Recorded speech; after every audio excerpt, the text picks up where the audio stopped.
Good morning. Good morning. How you guys doing? Welcome to Deconstructing Christianity. I am your host, Coach Renz.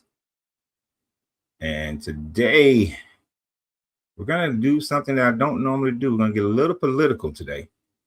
It's a little bit political today. Yep. Just a little political. We're going to talk about this ongoing situation in America right now. This ongoing situation in Minnesota. You know, most political things I just keep close to vest, but this was one that, you just can't ignore. So I'm going to, although I've made a video based on the same title that was published yesterday, I want to hear you guys, hear your thoughts, deal with this situation, what people are going through right now, both sides of the camp. Now, just to preface everything, I will probably have to repeat this multiple times. I am an independent. I'm neither Democrat nor Republican. I swore an oath to the Constitution when I was in the Marine Corps. I see things critically as to what they are, not what my party affiliation, not what my gender, my race. None of those things matter to me when it comes to whether something is true or something is false. Now, we can have our opinions of the truth, and that's about it. And that's where we should differ. Now, when I say that,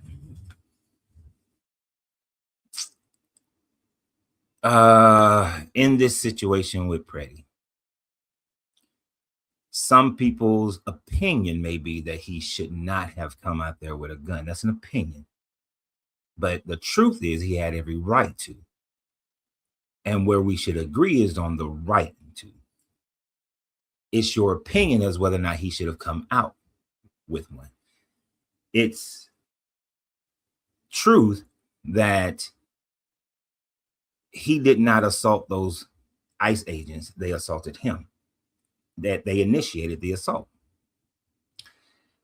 It could be your opinion that when the ICE agents pushed the woman against him and then pushed the other woman down, he should not have helped her up.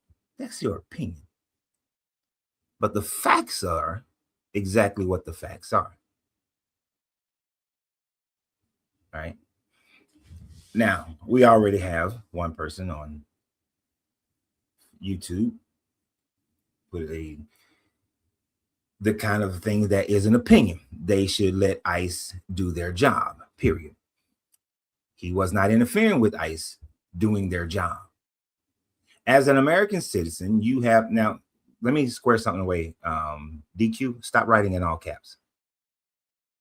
Stop writing in all caps. All right. That's a quick way. We don't do that here. Now, opinion. He should not have approached them. DQ is making some points here. He did not have the right to approach them. When the officers pushed him back, told him to get back, he got back when he was standing on the sidewalk. If you actually watch the video, DQ, he had that part of the altercation was already settled. He moved back. He was recording. He was still recording from the sidewalk. Then they pushed a woman into him. So when they pushed the woman into him, and then when they pushed the other woman down, because the woman they pushed into him was holding on to his waist, and then when they pushed the other woman down, he went over to help the woman get up, and the ICE agent came over and started spraying them with some type of irritant. So you can scream about one aspect of it, but you have to continue the narrative.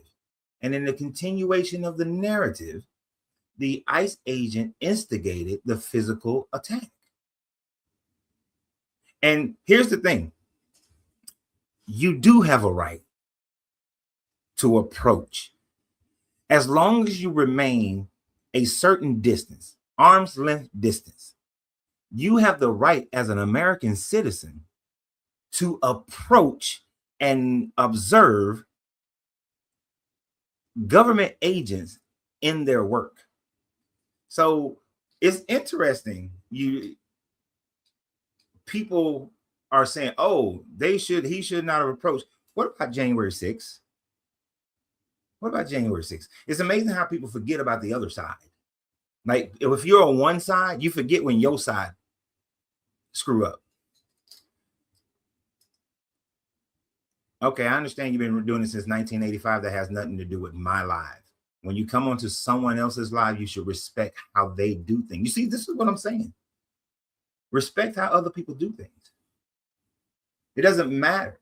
Like this, I had somebody tell me, oh, you deleted one of my comments. What about freedom of speech? You don't have freedom of speech on someone else's page. You don't get to just do whatever you want to on someone else's page. Your freedom of speech has nothing to do with social media on somebody else's social media page. Why is this text so small? So I'm asking, no caps, no all caps. But people always forget, oh, you should not have approached. But yet January 6th, they approached. So you don't respect. Okay, bruh, all caps, really seriously.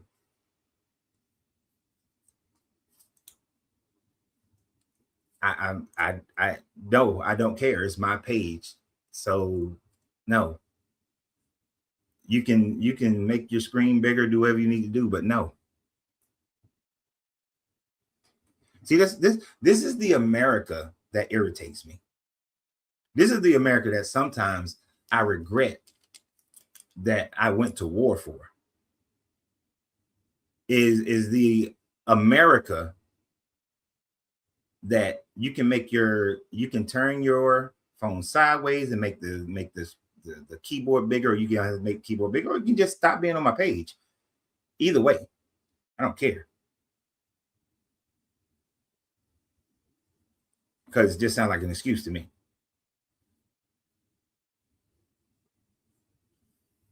But this is the America that thinks that everybody need to bend to them and their will and their way, and everybody need to allow them to do whatever the hell they want to do.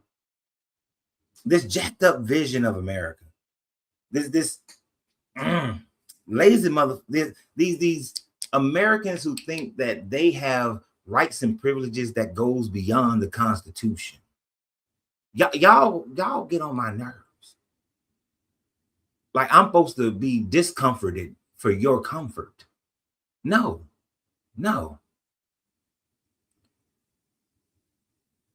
No, it doesn't work. Then stop coming, because you're all, I mean, I would love, you can come on and talk. But all these caps, no, it's a violation of how I run things here, and I don't make exceptions. So you are more than welcome to come on here and express your, I'm about to put the link up. You are more than welcome to come on here and express your point of view. Have a discussion about it. But what we're not going to do, I'm not breaking my rules for nobody. I don't give a damn what your issues are. Just simple as that. So,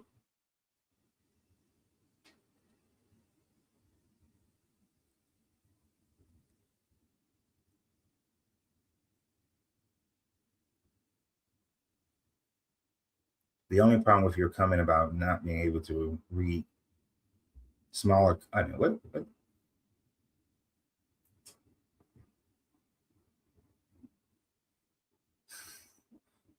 Oh Lord, we getting an early rendition here.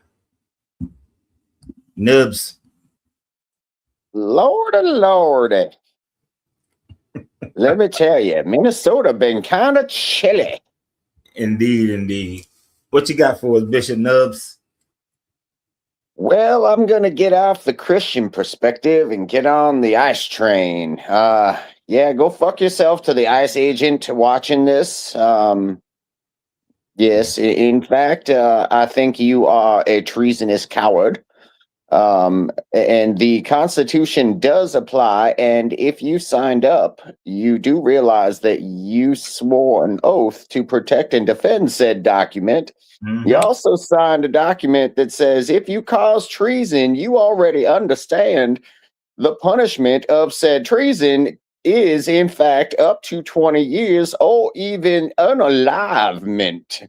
So there is that as well. So, I would say stop unaliving Minnesotans expressing their First Amendment constitutionally protected rights. Stop putting Minnesotans on said lists because those lists are also unconstitutional and treasonous. I agree. And especially, these are the most ill-trained people to be doing this job. How do you... 47 days. I mean, sir, that is adequate training for a monkey trainer. Why would it not be for a monkey itself? Just slap some body armor from the local Dick's Sporting Goods on with a patch that says, I'm too stupid. I mean, ICE. And go out there and harass Americans that are expressing their First Amendment right.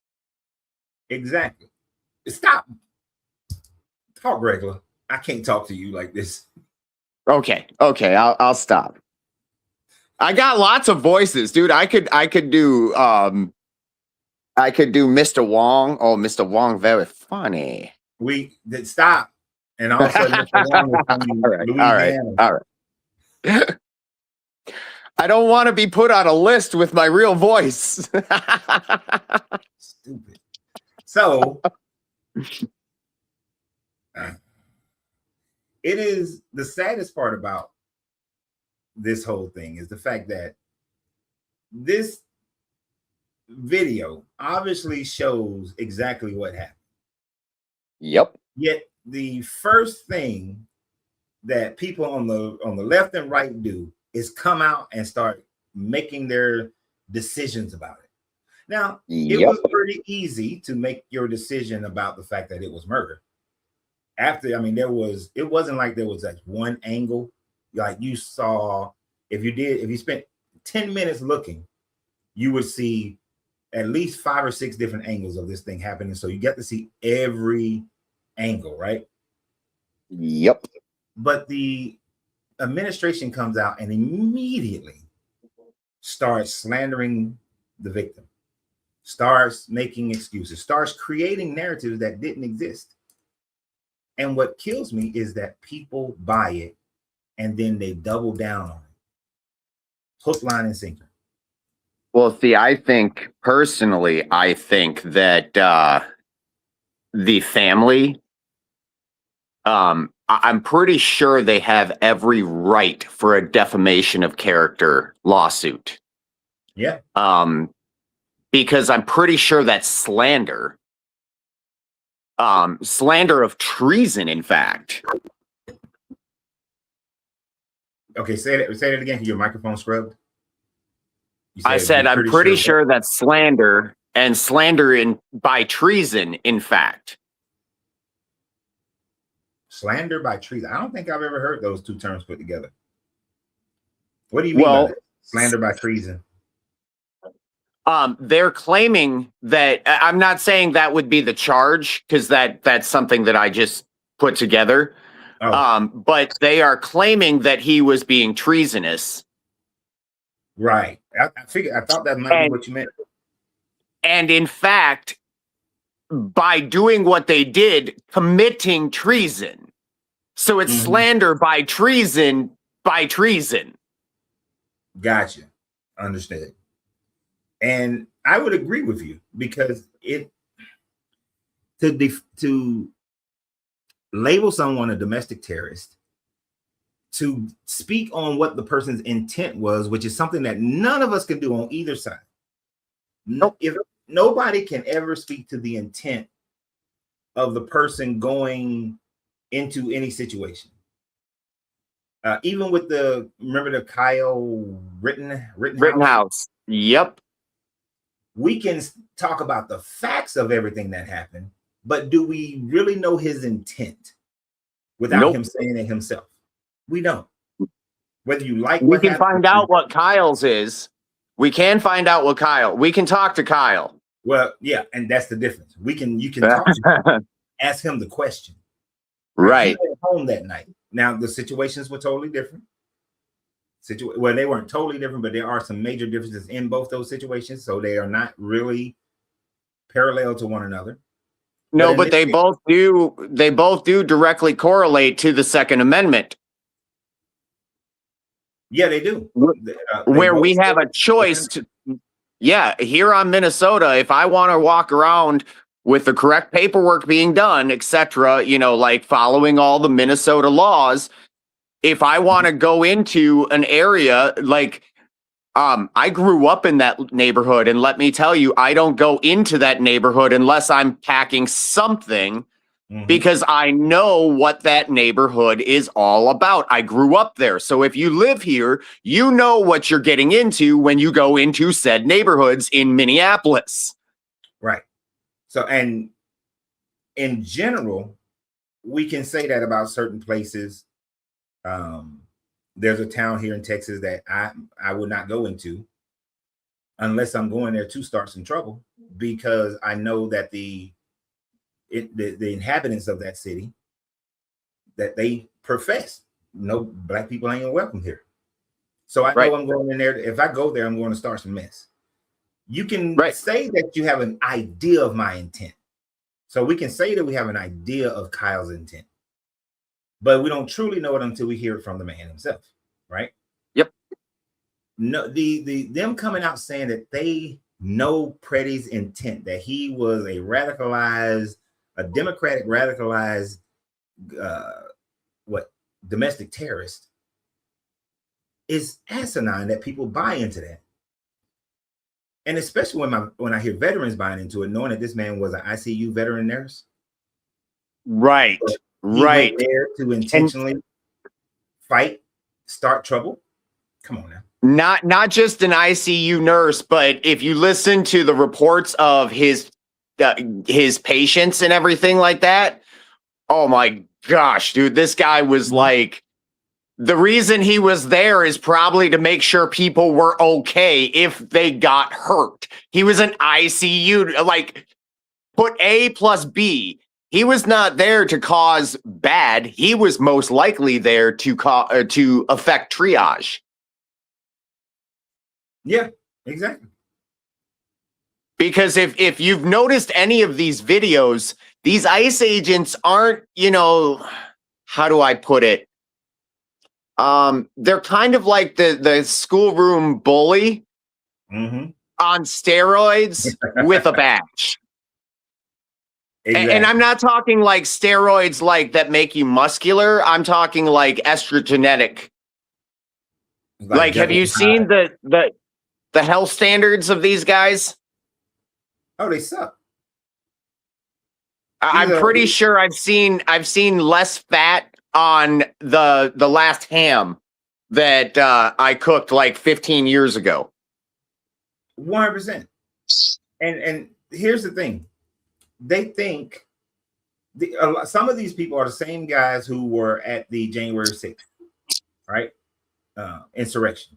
And they think, and a lot of these people are Christian nationalists. They think they're doing God's work in all that they are doing. They think that this is God's work. And I know we're supposed to have a separation of church and state. And this is what I'm saying based on the title of this video today, is the fact that these people don't separate. They're indoctrinated into a politics, and they're indoctrinated into a religion, and they're marrying the two together, thinking that, and people do it on both sides. Democrats think that they are doing God's work politically. Republicans think they're doing God's work politically. But we can see a difference. There is a difference in how they do it. Right now, this current version, and it hasn't always been this way to this degree where it's supported by government. but you've always had some militarized Democrats, some militarized Republicans, but usually they were low level in the background. These jokers are walking around with full government support. Reminds me of when Christianity gained power through the Roman Empire. And I don't think people see that. Well, it's because they don't know history. And if you don't know where you came, you're bound to go back there. And we're headed there. And what happened when Rome backed Christianity?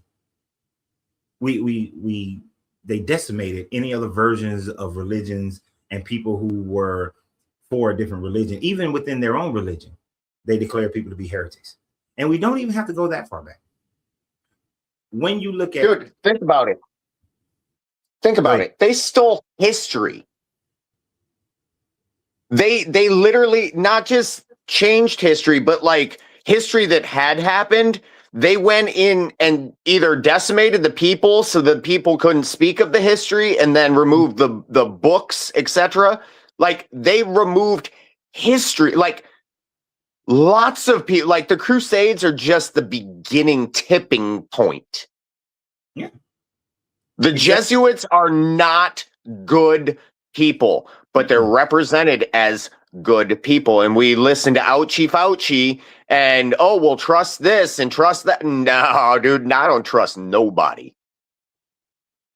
No, and you shouldn't. Like, I made sure that I brought a picture in here just to clarify. I don't trust none of these motherfuckers. Because this is interesting that all this shit is happening in the same state at the same time, right? That you had the whole Somali fraud thing happen, and now nobody's saying anything about the Somali fraud. Nobody's saying one word about that. And you know what else no one's saying anything about? No one's saying anything about the Epstein files right now. Everybody is focused on this. Nobody, if they've forgotten about what happened in Venezuela, they're not paying attention to Greenland. They're focused just on this. This is the major news cycle. And everybody's jumping on it from whatever perspective that they view things.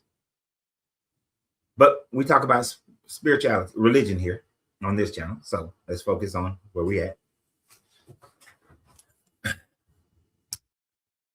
If those of us who do not agree with these religions, we cannot sit idly by and think that this is not our fight. Because eventually they will force this religion on you or kill you. Right? Just like Nuz was saying, they will do like the Roman Empire did. When they took on Christianity, they destroyed everybody else. They killed everybody else. Hitler did the same thing. His small group, if you remember, if you go back and do the research, the Nazi Party was a small group of people. The majority of Germans were not part of the Nazi Party. But they did ice like shit, and they wound up ruling the whole country. And we see the results of that, right? You studied that history, Nubs, haven't you? Oh, yeah. Well, not even all that, but they also created this historian named Josephus to write them into the history. Mm-hmm. Like the whole thing is a stage. The whole world is a stage, and you're just a player. And if you don't realize that you're an actor, well, you're just a person, right? A persona, a face, a mask. Right. And this is why I had to bring this conversation up today. You know, usually when things are happening in the news cycles, I try to avoid them because I want this channel to be about what this is. And I know that there are people on this channel who are on both the left and the right. But at the end of the day, this one can't be avoided because I see that similarity of what happened in Nazi Germany. And living in Germany for three and a half years, you know what I heard the most from World War II veterans who were Germans? And after they said that they were sorry, they were in disbelief, but things had ramped. They never thought the Nazi Party would actually take over and that they will be in that situation. Like these guys, when they was in their 20s, early 30s, they were sitting at home thinking, oh, they doing this stuff, but they're a little group. They're not that powerful. They're not going to take over. And they're just some Christian nationalists. They're not going to do nothing. Right. That's what these World War II German veterans thought when things were happening as they were happening. Or they were telling me how their parents was talking, and their parents would be like, oh, they're never going to take over. What happens? Gotcha, bitch. Exactly. And here we are. And people can scream like we got Sean Cope saying Democratic Party are the Nazis. Which party has a group of armed, government-sanctioned people taking people out of their homes?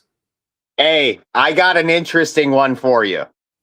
Have you ever seen the TV show Man in the High Tower? Actually, I didn't watch that one.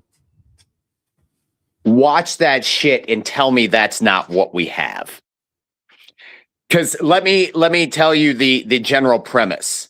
So in the show, Hitler won. Okay. Right. And they took over America, and the prominently eastern part of the United States up to about the Mississippi / a little bit more was all under German control.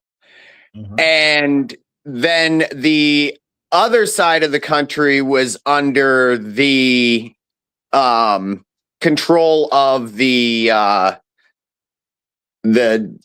Japanese. Right. Okay, so our country was literally split. And both ruled with an iron fist. Both didn't trust each other. Both worked against each other, but they worked in peace to keep the peace. Right. And it's set back in like the 1950s-ish. So like there's not modern stuff and everything like that. But if that were hypothetically the timeline, well, you could put one group with red and one group with blue. And irony, they were all out to fuck you. Yeah. Okay. And I might go ahead and check out that series. What is it on? I think it's Hulu, I want to say. I'll look it up. Don't worry about it. But yeah. I'm the wrong one to ask. And let me be clear again. I am an independent. So in that scenario, the Nazis may be the Republicans and the Japanese is the Democrats. I think both parties are out to fuck the people, period. Well, that was No Man's Land. They existed in the show. Now, the biggest problem is how it's being conducted. Democrats want to keep poor people poor. I don't give a shit what you say. Well, I do care what you say. But when we look at the grand scheme of it, Democrats work on an economic level of keeping poor people poor. That's how they keep getting their votes. That was one of the things I realized when I was in my late 20s, early 30s. Well, yeah, that's how they keep control, because if you are the hand that feeds, you control those that you feed. Mm-hmm. Exactly. And then the Republicans, they want to keep you in fear. They utilize this current version of the Republicans are utilizing fear. And I would say they're using both sides of that. They're using, because Trump came out and said, hey, if these cities want to be sanctuary cities, we're going to cut funding. You're right. But he's doing that because those are democratically controlled cities.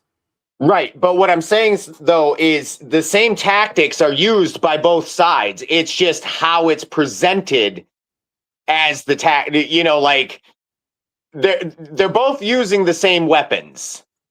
Except you can't find, prior to post Civil War, you cannot find the Democratic Party where they use military fear. military personnel in order to enforce. No, compliance. that's true. And even with the Republicans, you didn't see this until now. Right. Until like over these last 8 years is when you've seen it. It started with the insurrection. I'd say since Trump got into the politics. No, well, his first term, he didn't do this. No. See, I'm gonna call it like it is. His first term, but it was build up. Now I don't know why he didn't do it his first term. Maybe because he knew he wouldn't get a second. I don't know. That's just speculation. But it's not until the insurrection is like this wild hair got up their ass like, oh, you mean we can violently attack the American citizens and ain't shit gonna happen. Nobody's gonna fight back. Because literally, you didn't get any pushback from none of it. You know, the majority of the insurrectioners did not face any kind of punishments whatsoever. The majority. There were only a few, and then he pardoned all of them. But now they're using military tactics. They're trying to throw the world into fire, to a war. This is the bullshit. Hold on. Miss Fifi, was that purposeful or accidental? Let me know. But that's and we sitting by and we're not doing nothing. You know, the Constitution gives you the right to abolish the American government. Yep. I don't think people realize that if there's a government in place, that the American Constitution gives you the right to abolish the fucking government. And you know what them jokers were talking about back then? War. Yes, they were. And how do we know that that's what they were talking about? Because these were the very men that were at war with a particular foreign entity, kind of like a foreign government or a foreign company. Said company like the Corporation of the United States of America. Oh wait, no, that's not a corporation. That's a wait a second. Is it corporation or is it country? Here's a corporation. You know it. Oh, wait a second. How can a man be a citizen of a corporation? But by contract. By contract. Anyway, just going off into. Let Miss Fifi get up here real quick. All righty. Well, I will stay warm. Stay warm. And I will continue to express my rights as an American, not American citizen necessarily, just a American, you know. Gotcha. Different class. Yes, indeed. Much love, brother. Much love. And before I go to Miss Fifi, there was a statement that I saw, which this is a valid point. You guys make good points, but you also have your own bias. And if people like you were in charge, you do the same as Christians and other groups, possibly worse. Yes, we all do have our own bias, our own thought process. Would mine? I can speak for mine. I can't speak for Nubs or anybody else. Would mine be worse than Christians or any other group? No, it wouldn't. I can tell you that right off the bat because I have knowledge of self. And I would, and my mind thinks at a different level than most humans. We wouldn't be doing the shit that we doing to people if I was president of the United States. I can tell you that right now. I know that for a fact. We wouldn't be snatching people out of their houses. I wouldn't put untrained people on the streets with guns. Miss Fifi. If I was president, if I was God, you know, people say these things. They do. You know, but I'm just answering the prompt. But really what I want to go back to is you were talking about the people in Germany and how the Nazi party was a small party. Yes. Is that correct? Okay. all of that is true. The only difference between them and us is that we have guns. Oh, sorry. Pew pew. Oh, I don't care. I say guns all the time. Okay. Well, we have pew pews. Yeah. And you know, we are able to defend ourselves to a point.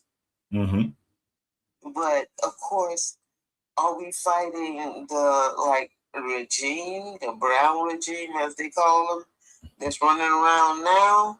Or do we, are we in a fight with the government? Oh.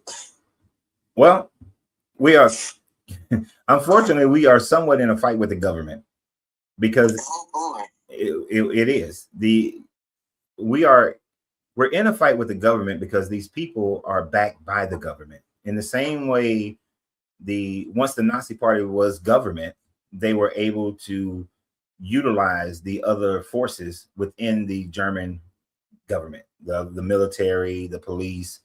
They were able to, make them do what they wanted them to do. And that's our situation now.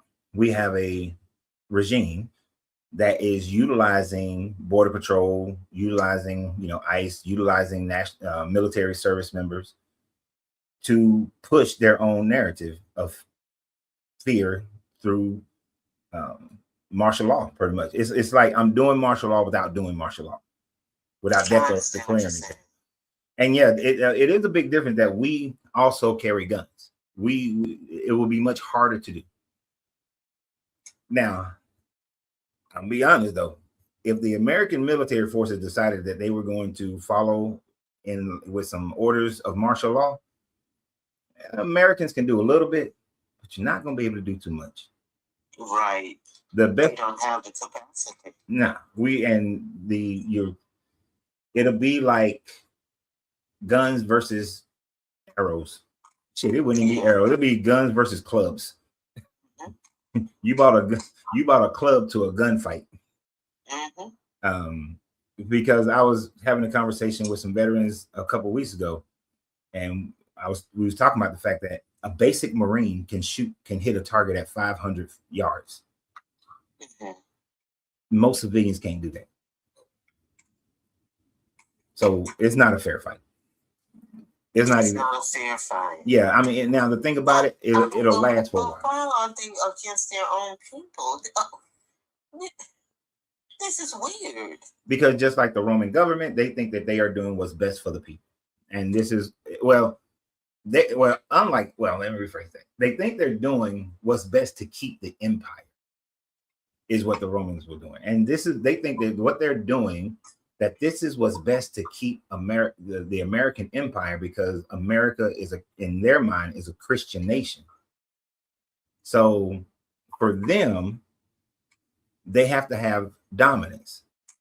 They have to demand, they have to force. See, this is why I say if I was president, I'm not forcing anybody to stop being Christian or stop being Muslim or anything like that. I'm gonna perpetuate. Y'all should be able to worship in freedom. However you want to worship, long as you're not violating someone else's rights, go worship. Go do whatever. Law, isn't it? Isn't it written in the Bill of Rights? Yeah. That you're able to do that? Yeah, you have freedom of religion. And people should have freedom of religion. Yeah.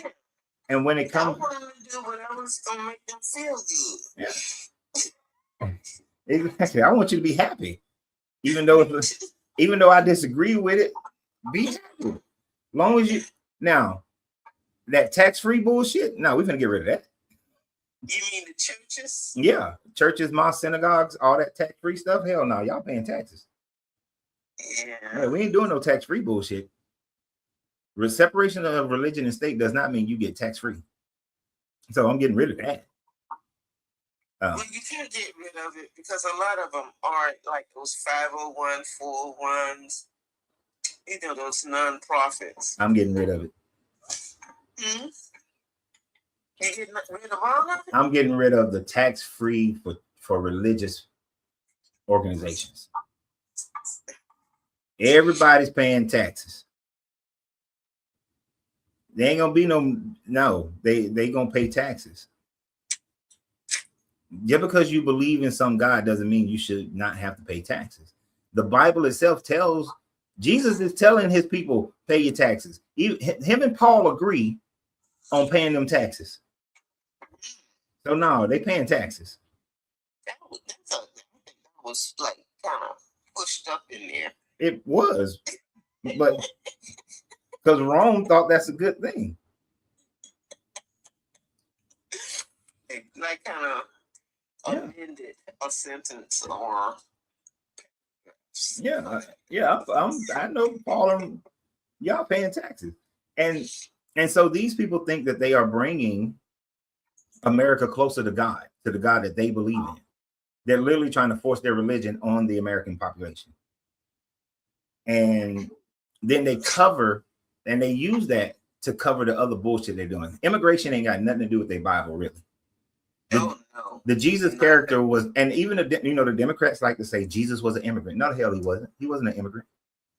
No, he wasn't. He was in his hometowns. Right. And even if he went to Egypt, he was still within the Roman Empire. He was under Roman rule. So he didn't immigrate. He didn't have to have immigration papers. In the Matthew version of him going to Egypt, that wasn't immigrating. That was moving. That was like me moving from, Georgia to Mississippi. Ain't no difference. I'm still under the same government, just a different state level.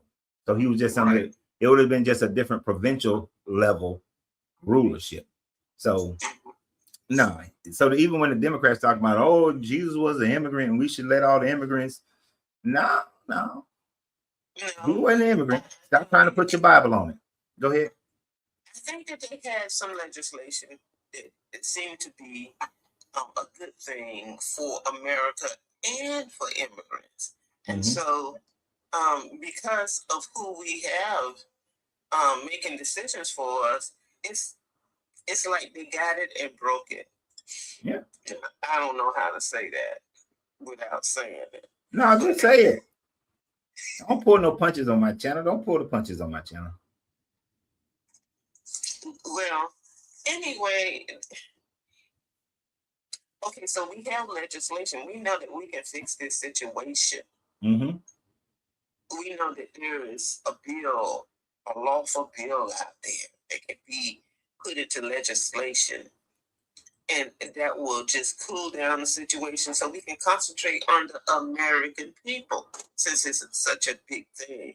And so Democrats and Republicans, they are not talking about this bill that can help the horrors that's going on.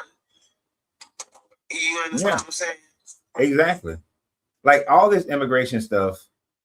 It has nothing to do with what's going on. Right. Well, the thing about immigration, it's a complex situation. You don't want to take, even though I know it says, give us your humble, you're tired, you're meek. I understand that saying. That was the East Coast facing. Right. But you want a balance of allowing people from various situations to be able to come into the country. Because at the end of the day, you need all of those people. You need the people who got higher levels of education. But you also need the people who don't have that they are laborers. Because look at what's happening to the farmers now that this immigration thing is taken away, and they're focused on those people.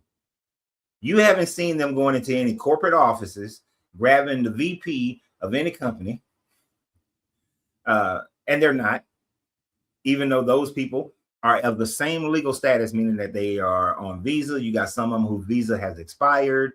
I knew of a couple people who was working in upper management at a company, and their visas were expired, but they were still working, and they were damn near VP level. So there's people in all levels, but they're not paying attention to them, not even a little bit. And then the focus, but when you focus only on the easy targets, the low-hanging fruit. You've hurt the farmers. Now we got it. I guarantee when I start this tax season, oh boy, that when I review the Pub 70, I guarantee that there are extra things made out for farmers for this year, because farmers have lost a lot of their employees and weren't able to bring in their crops. And they're going to struggle this upcoming year and not be able to plant like they normally would, or rotate crops or whatever they do in the spring, because they're not going to have the people to do it. So we screw ourselves over with this whole situation. And one of the best ways to keep people under control is to create chaos. You got to create chaos. And that's what he definitely did that. Mm-hmm. And it's a drama. Yeah. And then all of this stuff, and there's a guy on YouTube just made a good comment. He said, "Where's ICE at in Texas?" Florida, where they are, right. Where the migrants are. Exactly. You got more immigrants at the low-hanging fruit that they're looking for in Texas, California, Arizona, Florida. There's more there. There's more in Colorado, probably. Mm-hmm. Than definitely in places like Oklahoma. Any place where there's farming, that you're going to find more. And although ICE has been here, I've seen them, they got active in San Antonio like a week ago. It's nothing like what's going on in Minnesota. It's nothing like that. Right. Yeah, because I don't even see any people. Well, you really can't see them because everybody is all cold and bubbled up. Mm-hmm. But there's a lot of white tea people who are fighting, and I'm thinking they're not necessarily fighting for the immigrants. Mm-hmm. They're fighting for their rights. Yeah. To be,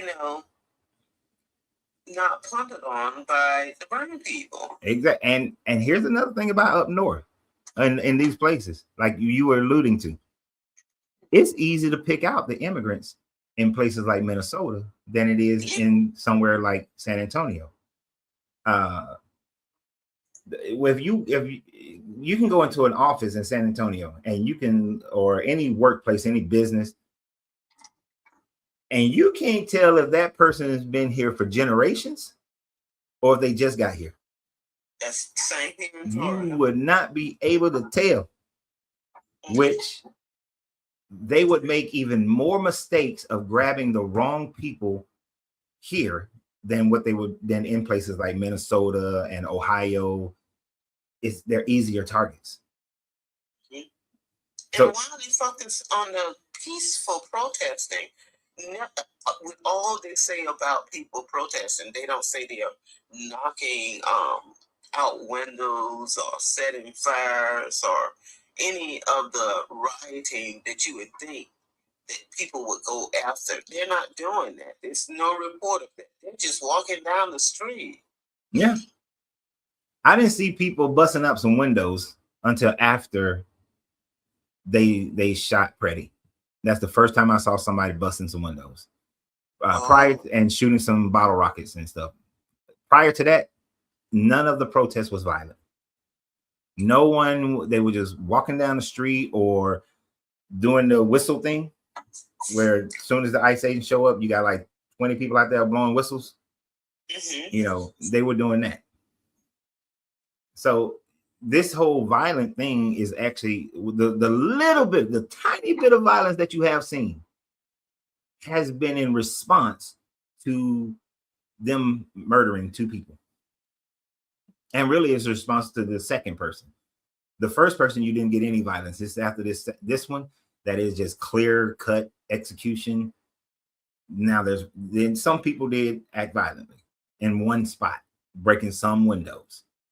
I think they went in. I think I saw some people inside of a building with some Roman candles. But these jokers, you just had a situation yesterday where they were praying. They had different faith, praying at the Minnesota airport, and they were dragging people off and arresting them because they were doing a sit-in. They were doing a sit-in at the airport, and I understand if you're blocking entrance ways so that people who are trying to travel, you can't block that. You can't not allow business to function. But if people are not in a position where they're not stopping people, not harassing people, why are you dragging people away? Because they're making people aware of what's going on in a peaceful way. Yeah.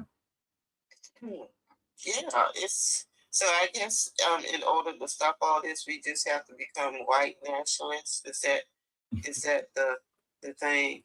If we all just come under some rulership, with that rulership, then we'll go and attack somebody else.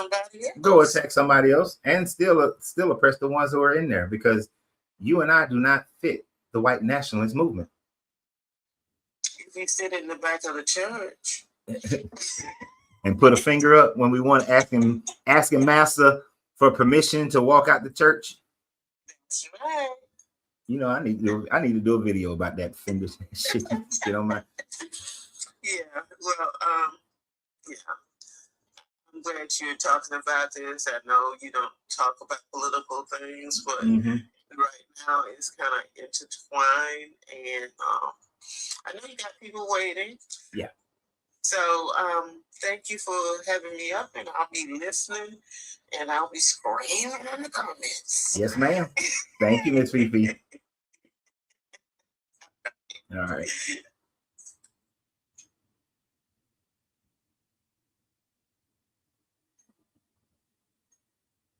How do I do this?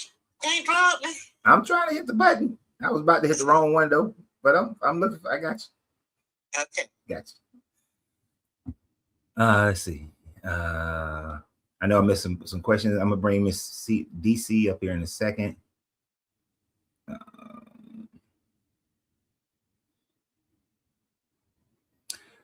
I do think the rest of the world is watching America, but and looking at the hypocrisy. How are we sending people to Iran because they killed some protesters in Iran, and yet we're killing some protesters here?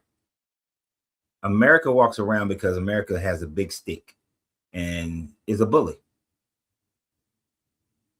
And and I've seen that happen before, where a person becomes the bully when they used to get bullied. But as soon as they get some power, they then become the bully. And America has become the bully in this most recent times.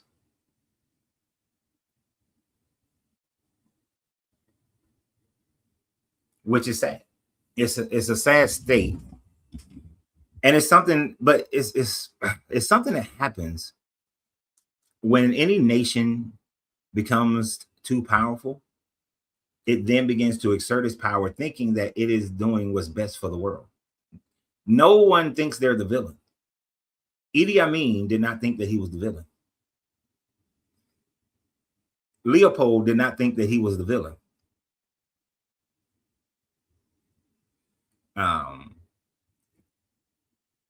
There are some countries who are going to support America, depending upon what their interests are. Some countries are going to support America, some countries aren't.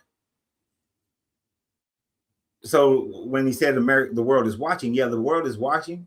What their opinion is going to differ. Those who disagree with Iran, they're going to support America's movement towards Iran. Those who are gaining money from America and doing well, they're going to, oh, well, yeah, go and take Greenland. You know, they don't care. Apathy.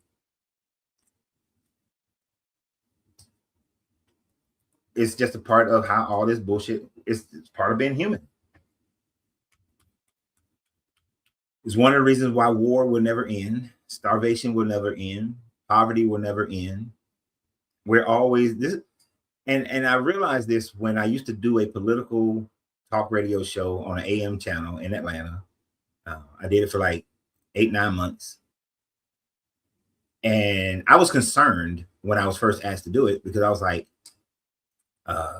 What am I going to talk about every day? I mean, well, I did it 3 days a week. What am I going to talk about for 3 days? And the news director was like, there's always something new coming. The world will always have a new news cycle, right? We will continuously be in this situation where shit is going down every time, right?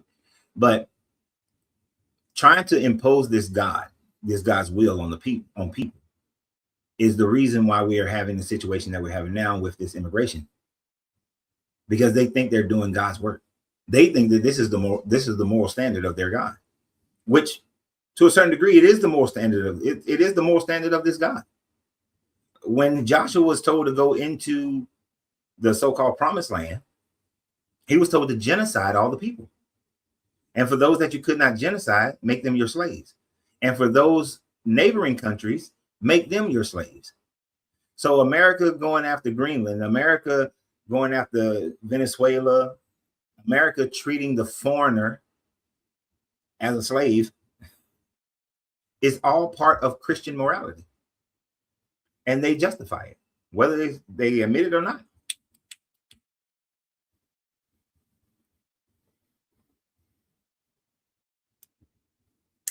Bible believers like to claim the high moral ground.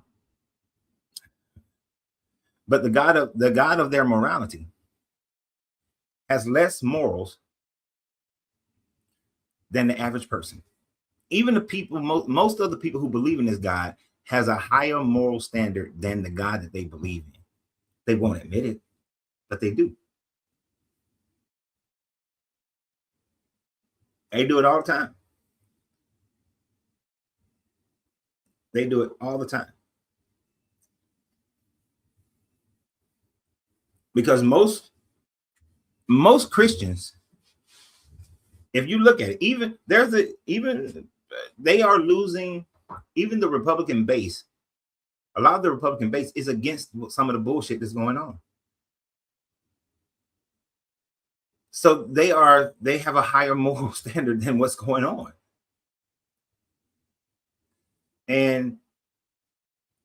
But they're sitting by. They ain't doing nothing.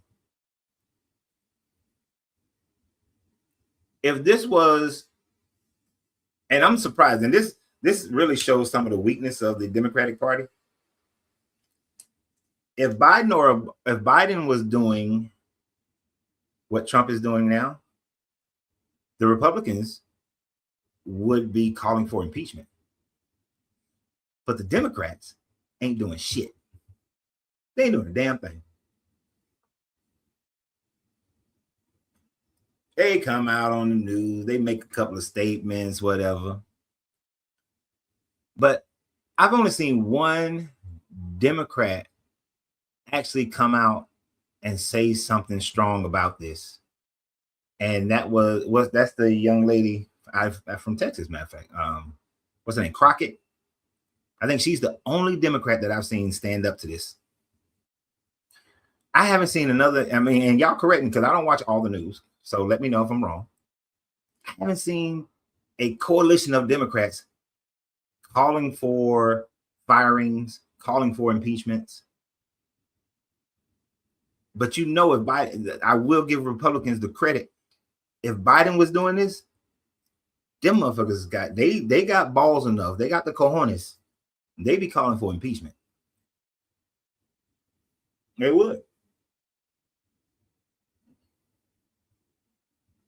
They be calling for impeachment, but you don't see that with the Democrats.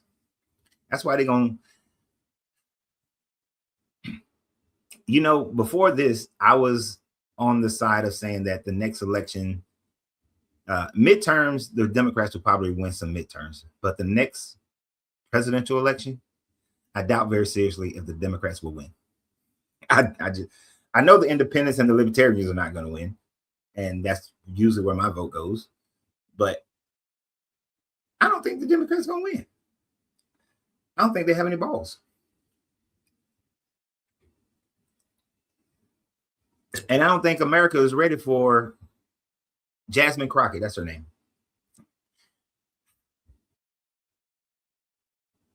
She probably right now got the best chance at winning for the Democratic Party. but I don't think that she'll be able to win right now. We still got 3 years to see. We got 3 years. Now, Miss Fifi is saying the Democrats will win because of the chaos. I don't know. They ain't showing they ain't showing nothing right now. They kind of sitting back in the cut.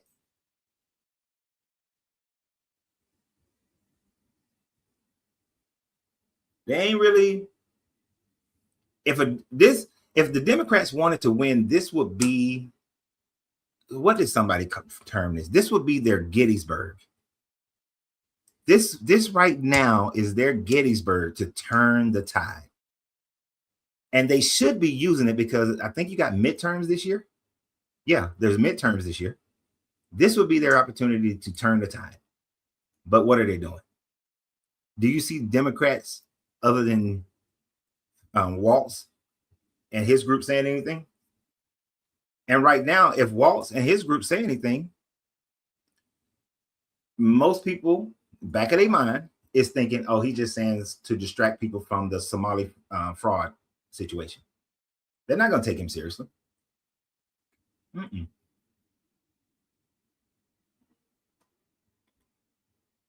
Glenn said there are currently over 1 million signatures for impeachment. 400 million people in this country. It's a drop in the bucket. Now, I understand not everybody votes and not everybody can vote of that 400 million. But who's leading this impeachment signings? Is this a grassroots movement? Is this outside force? Is it led by anyone in the House or the Senate? That would be my question for the 1 million signatures. Oh, you mean 100,000 signatures? You had an extra zero in there, brother. But you just made it worse, Glenn. You had 1 million. You wrote 1 million the first time, then you put 100,000. Okay, but who's leading it? 100,000 signatures. That ain't shit. That's nothing. There should be. This should be Nixon level shit. You know what I'm saying? Think about it. Nixon was about to be impeached for Watergate.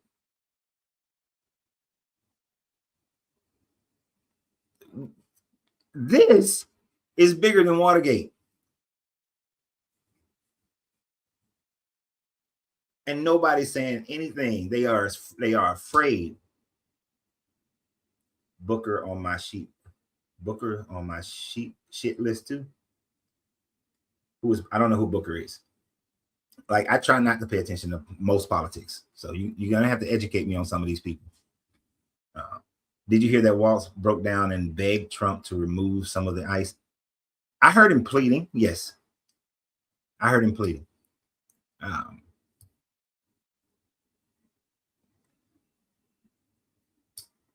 They are terrified of Trump. That's the sad part. They are terrified of this man. He has scared the shit. He has scared whatever courage. Oh, Cory Booker.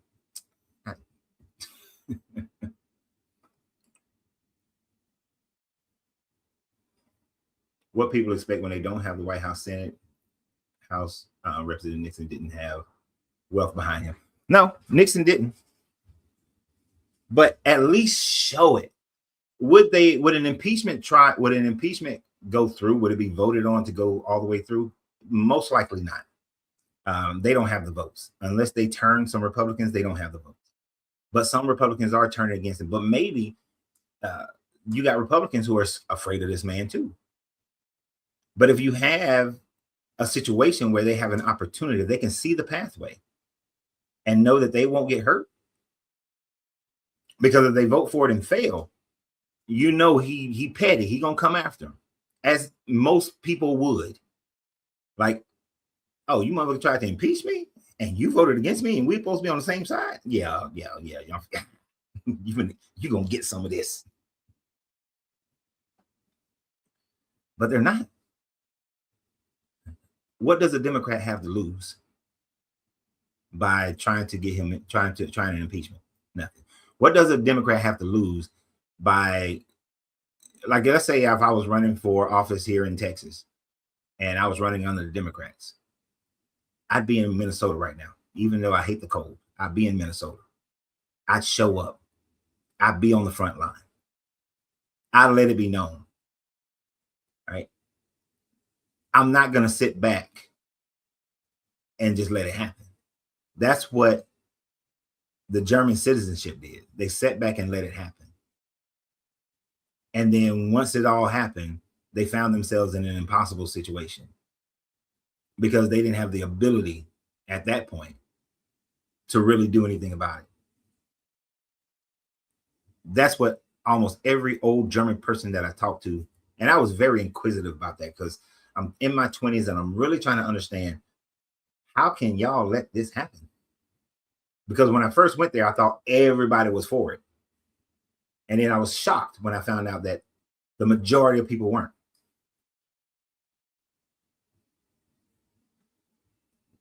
And the fact that they're using the Bible to have this control is really, I mean, it's brilliant. It's a brilliant move if you're on that side.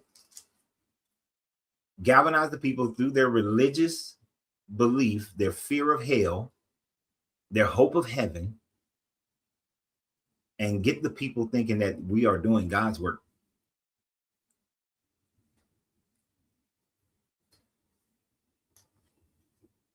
You get people thinking they're doing God's work, they'll do anything. Look at the Crusades. Pope said this is God's work. Fools went off and died. Ibn Sahi said this is God's work. And Arabs conquered all the way across North Africa and into the Iberian Peninsula. You get people thinking they're doing something for God, and they will do any treacherous thing you ask them to do because they think that God is saying that this is right. Kill all the babies. God is right. The God wants us to do this.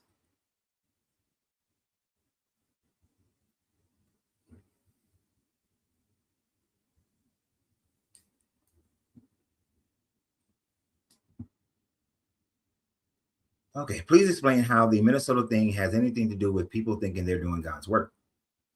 So the majority of the people who were recruited into this so-called ICE agency are Christian nationalists, and they believe that America is a Christian country.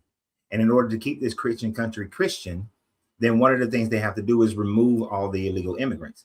Now, these people already had their political leanings of, anti-immigrations. But then when they think that, well, as far as they think Trump is doing God's work, so whatever policies Trump put out there are God inspired. Plus, like the video I did yesterday or the day before, the Bible actually tells you that you're supposed to follow the lead of your leadership. And that says that your leadership is appointed by God and that you should pray for that leadership. Now, you can make the case that, well, is the leader doing what God says to do? Well, if the leader is appointed by God, then most of what he does should be according to God's law. According to the law of this God, you loving your neighbor only applies to people of your own tribe. And in this case, it'll be people of your own nation. So only Americans. So America for Americans, make America great again. That to the foreigners, you can treat harshly in the same way that Joshua treated foreigners harshly, that Moses treated foreigners harshly, that the Israelites treated the Canaanites harshly. So they believe that they are doing God's work.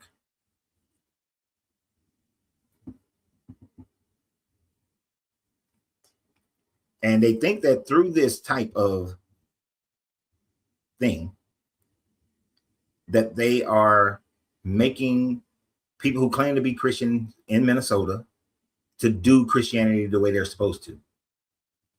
One of the head persons of ICE is a Christian minister. He's the one that, and I thought it was completely wrong for them to invade the man's church. and protest during their church service. That was completely wrong. But they were protesting because he's supposed to be preaching Jesus and the mind of love thy neighbor as far as loving everybody. But yet he's over some division of ICE in Minnesota and he's a pastor. So they was in the man's church. I don't think that you have the right to go inside somebody's church and protest. That's just me. So I think, who was that? Don Lemon who did that? I think that's wrong. But I do think it's hypocritical for the modern Christian doctrine says to your neighbor is everyone in the world, for this person to be over ICE and they are dragging people out of their homes. And it's all based on your accent and your race. You don't see them dragging Canadians. You don't see them saying, oh, you sound Canadian. You must be illegal. Let me drag you out of your home and out of your car. You don't see that happening. Oh, you sound British. Let me drag you out of your car. No, you got pigmentation in your skin. You got higher levels of pigmentation in your skin, I should say. And you sound like you have a Spanish accent or an African accent or a Caribbean accent. So you must be illegal. Let me see your papers.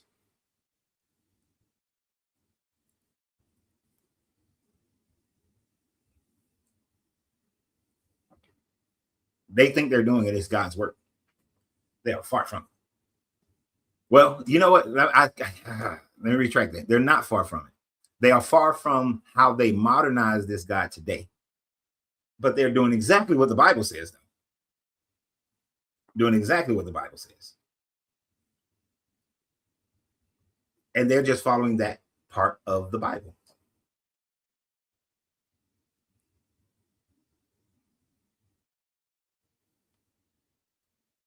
And you see very little pushback.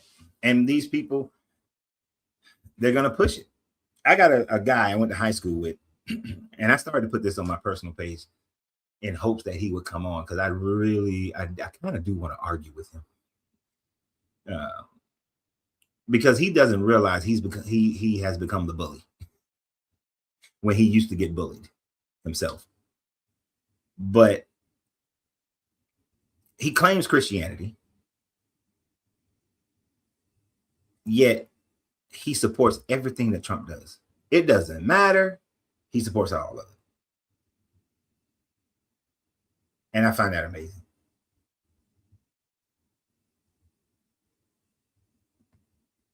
I find that so crazy. I'm going to put this link out there, but let me look up something real quick that somebody asked me about.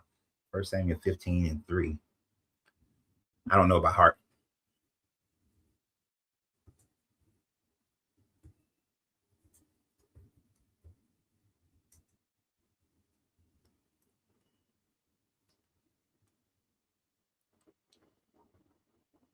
First Samuel 15. Our Lord sent me to anoint you as king over his people of Israel, and therefore listen to the words of the Lord. Thus says the Lord of hosts, I will punish the Amalekites for what they have did in opposing the Israelites when they came up out of Egypt. Now go back and attack Amalek and utterly destroy all that they have. Do not spare them, but kill both the men, the women, the children, the infants, the oxen, the sheep, the camel, and the donkey.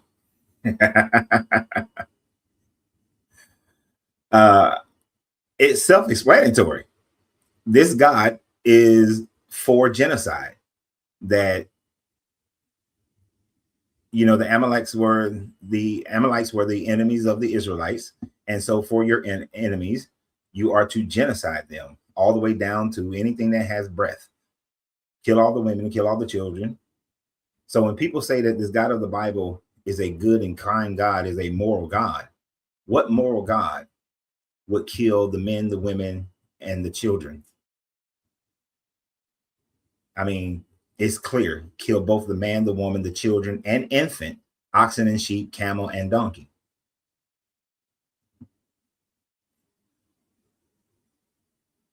So this God doesn't even value the life of animals. This God doesn't value the life of an infant. When they say that, oh, they're like, Republicans will use, well, Christians will use the Bible to say, oh, God is for pro-life.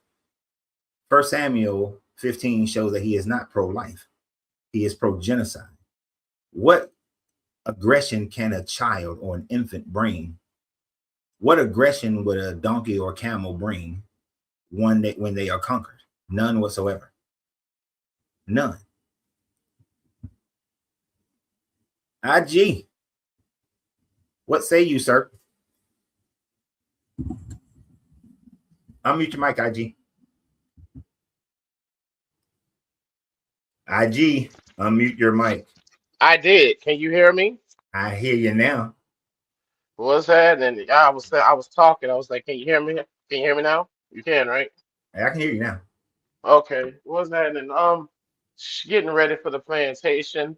But yeah, like that, the line between politics and government was always kind of clear and blurred in the text. Like I think I've mentioned this to you before when they did the whole thing with gay marriage as the same gender loving man. I learned then that people believe based off of how the state dictates to them how to believe. Mm-hmm. It was never about, that's like for me, it's never about the deityism, why God is real. This is the utilityism of it. It's how people are using it in the structure of government and law. So, I really can see why these people are, like you said, are having a hard time saying what's the Christian thing to do. It annoys me because it's like, well, y'all want to say do what the Bible say. They are literally doing what the Bible tells them to do, and I'm glad you brought that up. Yeah. So it's a consequence of us playing that slippery slope, always picking and choosing. And I really think, especially as Black Americans and Black people in particular, you you went ahead and went along with this. You let this be your compass for morality. You let this be your compass for morality against the gays. You let this compass to be morality against women. And now that very same compass, that slippery slope that you were sliding down in order for you to feel like you're socially acceptable, it's now being turned around and used for everyone. So I'm being a little pedantic today. It's like, well, yeah, I think that people are getting what, unfortunately, what they have put in the universe to deserve. It was okay as long as the rabbit had the gun. It was okay as long as it didn't happen to you. Now Yeah. that everything is happening to everybody else, I'm kind of like, oh hell, oh well, we tries to told you, especially Black Americans with all of the killings and unaliving. I'm not saying I don't have sympathy for any life lost, but it's unfortunate that human nature, we are the type of species that's humanoids that where it has to happen to you in order for you to be empathetic. It has to happen to you. Yeah, and that's the sad part about it. That's why I love this. I heard this German quote, like 30 years ago. So I don't get it right all the time, but the man was saying that, and he was a person who was in Germany, and he was saying that when they came after the handicap, I didn't say anything because I wasn't handicapped. When they came after the gypsies, I didn't say anything because I wasn't gypsy. When they came after the Jews, I didn't say anything because I wasn't Jewish. But by the time they came after the Protestants, and I'm Protestant, there was no one left standing to speak up for me. Right. And effectively saying that he should have stood up in the very beginning when they were isolating one group and harassing one group, because by the time eventually they will get to your group. So if for Black people, I've heard a lot of Black people saying that this ain't our fight, because it's not happening to Black people, but it is. But then there's the separation. Oh, that's happening to Haitians. That's happening to Somalis. That's happening to Nigerians. Those are not our people. I'm a Black American. At some point, if this continues to be the trend, it will happen to Black Americans. Now, I like this one girl's video. Deport me to Rwanda. Deport me to Zambia. Go ahead, come knock at my door.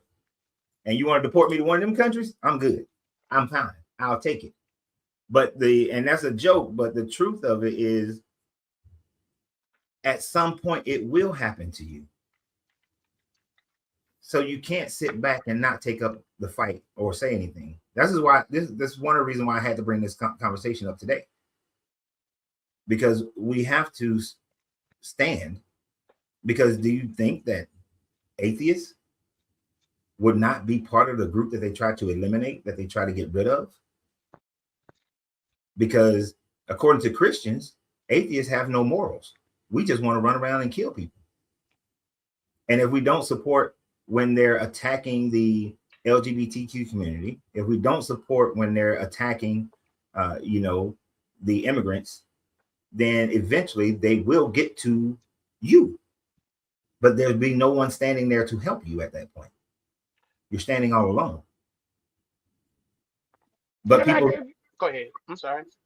But I was just gonna say, but people are like what you're saying. They lack that because it hasn't directly affected them yet. Go ahead. I do agree, but here's something, speaking on behalf of Black Americans, but see, that's just the problem. Everyone has sit back. When we had the 1965 Immigration Act, and like to quote this a lot, because people fail to realize before the mass immigration of other brown people of color, before that Immigration Act, people were to the right of the decimal that lived in this country. Now, I'm bringing that point to bring that up because since the 1965 Immigration Acts, we've had a huge influx of, other, foreign blacks. Now, what has happened though? You mean integration? Immigration, yeah, I call them for. I only like to say foreign blacks because they're not descendant of the American Negro. Right. You know what I'm saying? But the mass influx of other blacks outside of American descendant of slavery, you didn't see the uptake of mass immigration until after that. So what has happened though? So while we were having things that happened even more recently with the murdering of unarmed black people, you saw what you're seeing though. Haitians and people of color don't show up. The Rainbow Coalition and the LGBT and the Latin community doesn't show up when all these things had been happening to us. We're not the ones as Black Americans. We actually have been showing up. We're the ones out there crying at the border. We're the ones out there talking about for women when it comes to politics now, how we stand in our politics. So I don't think, just to give you some pushback, it's not our job to be the moral compass, because had everybody followed the moral compass and political path that we were doing, because see, we vote, just a quick facts. We as Black Americans vote at a critical mass. What does that mean? That means all of the other groups of people of color, because they immigrate from different countries, they don't come with the same type of historical anchoring of Jim Crow, redlining, and slavery. So when they're coming, they're not coming in to be part of the group of the losing team of Black folks. So what you're seeing, why Black Americans who are saying this is not my problem, we're not necessarily saying that. We're saying that, okay, when it was just our problem, you didn't care to protest when it was just happening to us.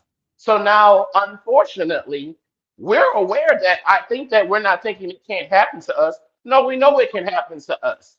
It's been happening, maybe not the deep mass deportation, but the unaliving without warranties, that's been happening to us. Everyone is desensitive to it. So now that it's happening to other white people of color, because when you deal with Hispanics and Latinos, most of them identify as white. Unfortunately, don't take my word for it. When you deal with all the other groups that have come here, like Haitians and Black immigrants, they don't come here and build businesses with Black Americans. They're not here anchoring themselves. Matter of fact, they're coming here with the respectability politics of the white supremacists. They're buying into all of the propaganda. Oh, y'all are lazy. They don't tell us about our civil rights, rights and everything that we did to afford for them to come here. And neither, and I keep saying this too, we do not. You're saying now there's a movement, but baby, you can't find in none of these other brown peoples of color's history where us, the American Negro, are involved in blocking plans and things in their countries. Like we don't have Black people speaking on what Haitians should do in their government. We don't have Black Americans in Nigeria. What happens is that they come over here and get to stand in our places. So when we talk about stuff like reparations, the people who are more against that are going to be Black immigrants. Because if you're talking about reparations for people who are from this land that happen in America, they're not saying you're my brother, melanin, pop, pop, pop. No, they instantly, the people who from their countries now who are in governmental positions are the ones that are blocking things or they're against things that are going to benefit the Black Americans that made sure they were here. So just to give you some nuance on that, it's not that we don't think it's going to happen to us. We just know when it only happens to us. All of these other POCs have been on mute. So no, you can't expect us to be the front fronts of coming out there to speak when we got 30, 40, 50 years, baby, on paper to show how brown immigrants and Negro immigrants come and band together. They don't come and band with the American Negro. I understand what you're saying, and I agree with most of what you're saying. I will add a little bit to it because, I'm not a finite person. In the civil rights movement, there were smatterings of other people, Jews, and white people. Yeah. One thing that I don't know how long you've been in Atlanta. One thing you will realize very quickly, if you haven't already, now during the Black Lives Matter, it wasn't supported by the white LGBTQ community, but it was supported by the Black LGBT community. And there is a difference in the Black and the white LGBTQ. It's not. Oh, you know I know. You know I know. And one easy example of that, and reason why I said Atlanta, you'll recognize it. There's a Black Pride weekend, and then there's the White Pride weekend. The white one is the one that happens Labor Day weekend in Atlanta. And if you've seen it, it's big. They come out, black people come out for that one too. But when they have the Black one, which I think is Memorial Day weekend, you don't see no white people. The white people, they're not supporting the Black LGBTQ community in Atlanta. So I will say that in Black issues, the Black LGBT community comes out strong. Now, as far as, and then there's a smattering of non-American born and bred who do support these things. But my point is, we can't wait for them to join us, because we haven't done what we should have and should be doing in America ourselves, which is building a power base so that when these people come in, they would identify with us. We haven't done that. The only power base that they can, that when people come into a new country, they want to identify with those who are in power. Correct. So this is why here in San Antonio, you'll see, I haven't seen it myself. I've heard that there is a decent sized group of Spanish who identify with white here. Yes. I could tell you, I've lived there half my life. I can tell you for sure. I've been a census enumerator in that country twice. Go ahead. And I can tell, I don't know, the only way I can tell is through their voting. These Spanish people here will vote Republican in a heartbeat. And then who they kicking out the country? Them same motherfuckers. Them same ones who voted for Republicans are the same ones that's being hemmed up by Republicans. And now they crying. So you make a valid point, but in order for us to turn that point, we have to establish a power base. Because in Atlanta, because there is a Black power base, I've seen, even though they will separate themselves, and what parts of town, these are where the Somalis live, and they do their thing. These is where the Kenyans live, the Nigerians live. I don't know what part of the city you're in, and this is where you drive up Buford Highway. Just take a drive up Buford Highway. And I have. You see how it changes? It goes from Spanish. Yeah. But pay attention. It turns to Vietnamese. It turns to Korean. It turns back to Spanish, and then it turns back to Chinese. And then it turns to Chinese. Then it turns to Korean again. Right? They isolate themselves. And people are going to do that because when I lived in Germany, Americans isolated themselves as expats. People have a tendency to do that. You go down to Colombia, and Americans are isolating themselves in Colombia. in whatever city they're in. So we do the same thing. It's that same commonality that brings about the unity. But we have to create a stronger Black power base in this country in order for these people to recognize I can join this group because I'm safe in this group. And we just did not do that since the 65 integration Civil Rights Act. We just haven't done it. Or haven't done it, but here's the thing. It's not that we haven't done it. It's just that, okay, like I bring this example to you. If the government would do what they do for the undocumented people who come, like if we would have went forward with what Dr. King was talking about, the Homestead Acts, right, why he was assassinated, talk about economic inclusion. See, the difference is, though, I don't think it's a fair statement to say that we didn't do it. No, we just weren't allowed to the certain degree. And that's why immigration was used, because immigration was used to be able to foreshadow that. See, a white person, if you just make everything about skin color and you don't disaggregate, like we'll never do that with Hiroshima, right? We didn't say when we bombed Japan, oh, all Asians or anyone who's Mongolian get the reparation. No, no, no, no, no. We specifically talk about those who were from Hiroshima. Same thing with the Ashkenazi Jews. Same thing. We don't just blanket a whole phenotype of people based off of one particular lineage. No, we don't do that.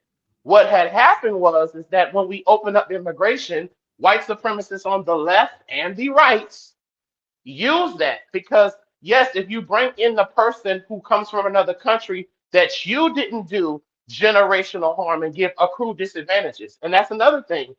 No one else in this country besides Black Americans didn't pay the cost. So it's not that we didn't, I give you pushback on that. We just didn't do it because we're fucking lazy. No, you had everything in government. I'm with you. Pulling you out because that's the reason why there's a mass immigration before before the last 215. This is why you don't see Black Americans immigrating in mass to these other people's of country because they did not. I mean, you talk about what people did and did not do. Yeah. Okay, we fought. Wait, IG. Mm-hmm. I will not give you any pushback on that. I agree with you that in the 60s and 70s and 80s and 90s, right? While they were mass immigrating people and giving them grants, yes. Yeah, I agree with you. The way that integration had worked, it worked perfectly to depower Black Americans. Mm-hmm. I agree 100%. So and that's what I'm saying. What I'm saying is over these last like 20 years, when we do have the ability to do it, and because we can't do anything about the past, we should do it now. But it's too. Let me tell you why it's more difficult now. It's more difficult now because now you have people who've been here who immigrated underneath the guys. That's why I don't do flat blackness. I don't believe in flat blackness. It doesn't exist. Okay. So, but this is now why it's more difficult because you got people like, and no offense, like President Obama. We got him as our first Black president. President Obama is half Kenyan, East African, and German. I'm sorry, Jewish. There is no descendant. He is not anchored in culture or lineage. That's why Obama didn't do most for quote unquote Black folks, because the white supremacy and the color of code laws, when you come here to the States, will just allow anyone. See, they protected whiteness with the one drop rule and just made blackness for anything that's not white.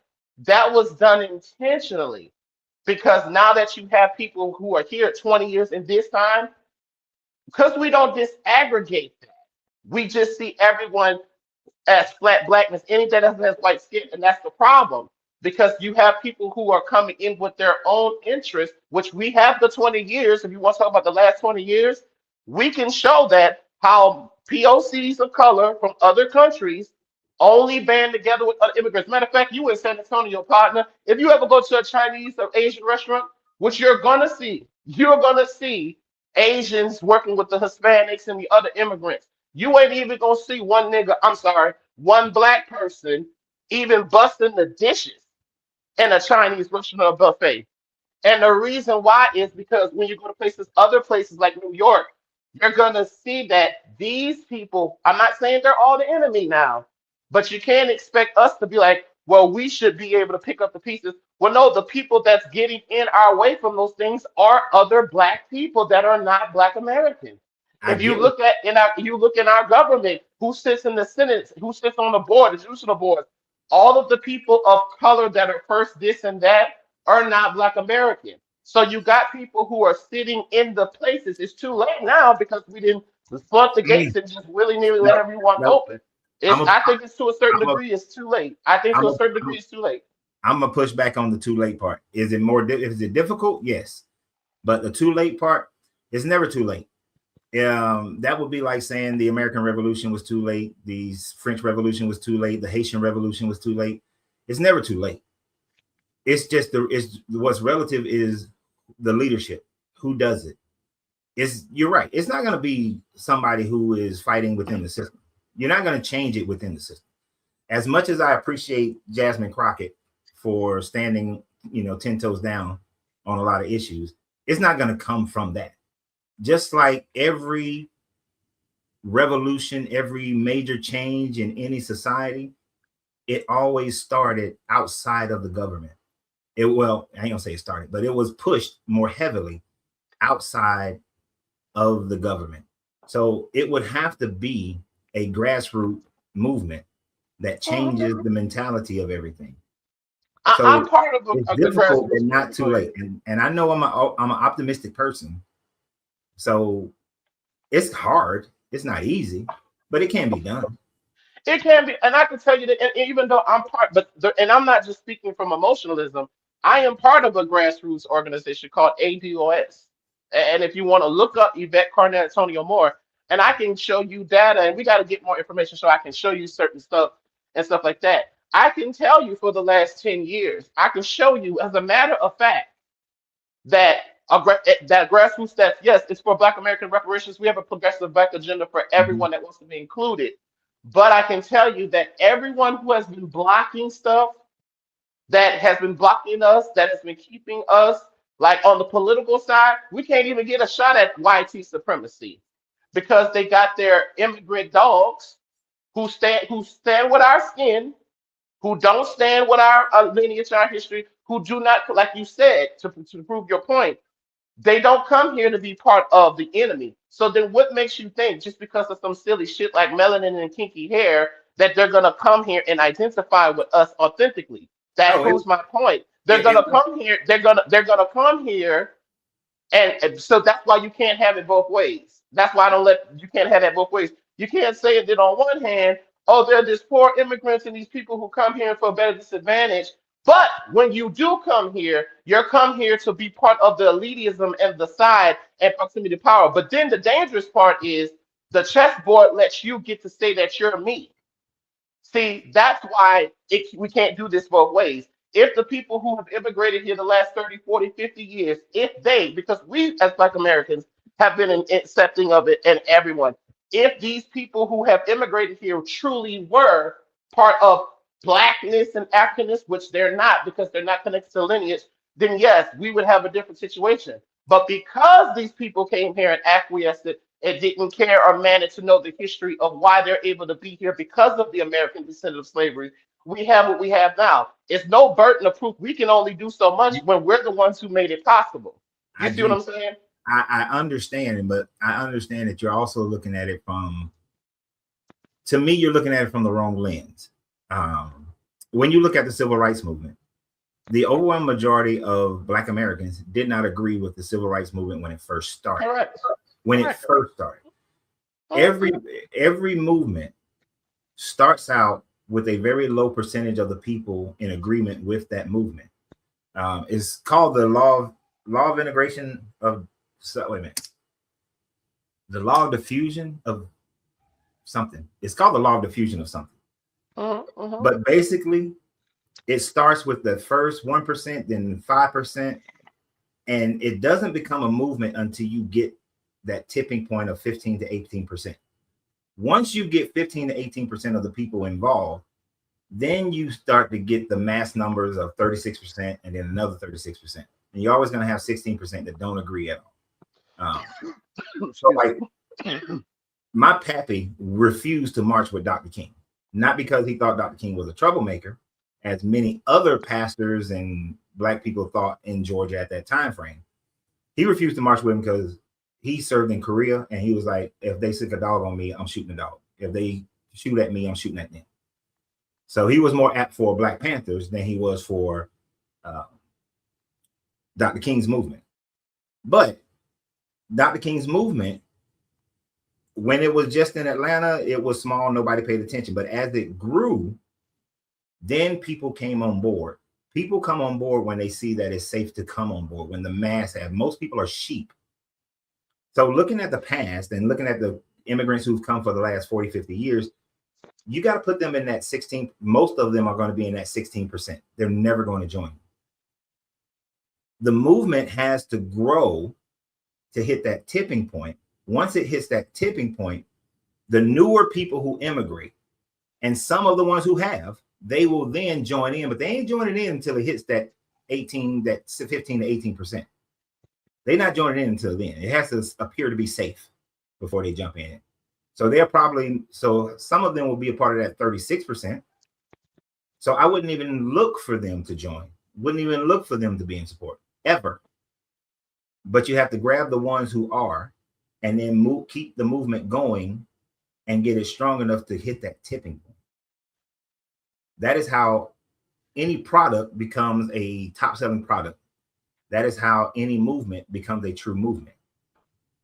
So, but when you put that impossibility on it, then your movement is dead. It's dead in the water. I shouldn't say impossibility, but just, and maybe that's me experiencing Black fatigue. You see what I'm saying? Because it's like when you see, when you see, and when I say Black fatigue, and I get it, I'm not just saying it just based off of no melanin. No, it's the people that are masquerading, and this has always been a problem with us with the Democratic Party. See, it's harder for Black folks to see our enemies when you have people who are your skin, and yes, who get to say that they are Black. You know, one thing that what kind of kills me is that the census in this country does recognize people's ethnicities. That I'm not saying that these people can't come here and be American. That's not what I'm saying.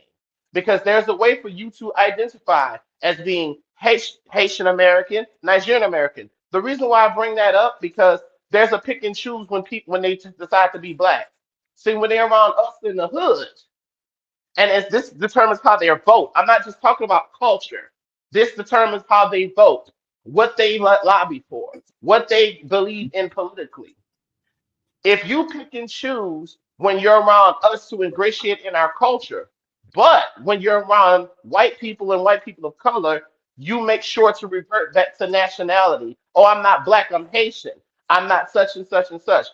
And because you are trying to acquiesce to power socially, you are going to vote against something that is against my interest and maybe yours. And the only reason why I say maybe, because other people, unlike Black Americans, even if they come from another European country, they are not taught that, oh, it's just the skin folk. No, a Nigerian could look at Cameroonian by regalia and tell you are not my people. Not saying they're going to be against them. We are at a disadvantage because our history and how we've been brought up, we think that everyone thinks like a Black American if they look like a Black American. And the other people of color know that we do not. Okay. And that's where I'm saying it's not to be necessarily always divisive, because everyone else already comes here with that divisiveness, with that pick and choosing. So it doesn't do us good now. What I would say is that, yeah, there are like-minded. We do have people, and just for something I want to address, we are not FBA. FBA is a political, we are C1, C4 organization. We're actually an organization. FBA is something that is stemmed off from someone who was part of the movement before we was an organization. We're actually doing political grassroots. If you look at ADOS.com and .org and stuff like that. So no, we're not FBA. I never once said I was a foundational Black American. I specifically used the term American descendant of slavery to differentiate. Okay, so I'm gonna say this one more again. And I'm gonna let you go because we gonna disagree. We gonna disagree. Well, even though you letting me go, I'm gonna go ahead and kick you from the studio, but you're gonna hear what I'm gonna say. So stay your ass on here. I'm listening. I'm listening. All right. Now, it doesn't matter about what they vote for. It doesn't matter how their mentality is when they come here. You cannot care about that. If I was the leader of your organization, good leadership says that I will first show you that I care about you, because I know that I need to show you that I care about you before you will ever show that you care about me. That's good leadership. That's what my grandfather taught me, and that's what I also learned in the Marine Corps. That to be a good leader, I have to show that I care about my troops, regardless of how they may feel about me. And then once I've shown them, and each person has their own tipping point, then they start to care about what my vision is, because it becomes a subconscious sense of loyalty that they then will demonstrate. So if you're harboring on what those people are not doing and how they think, and then you never reach out to show them that you are for them, they're never going to give a shit about you. So you have to first show that you give a shit about them. That's how you create a movement.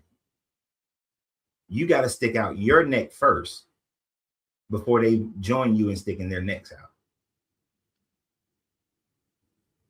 That's how I would do it. Joseph, hold on. I got a couple people who signed on before you did. Paul.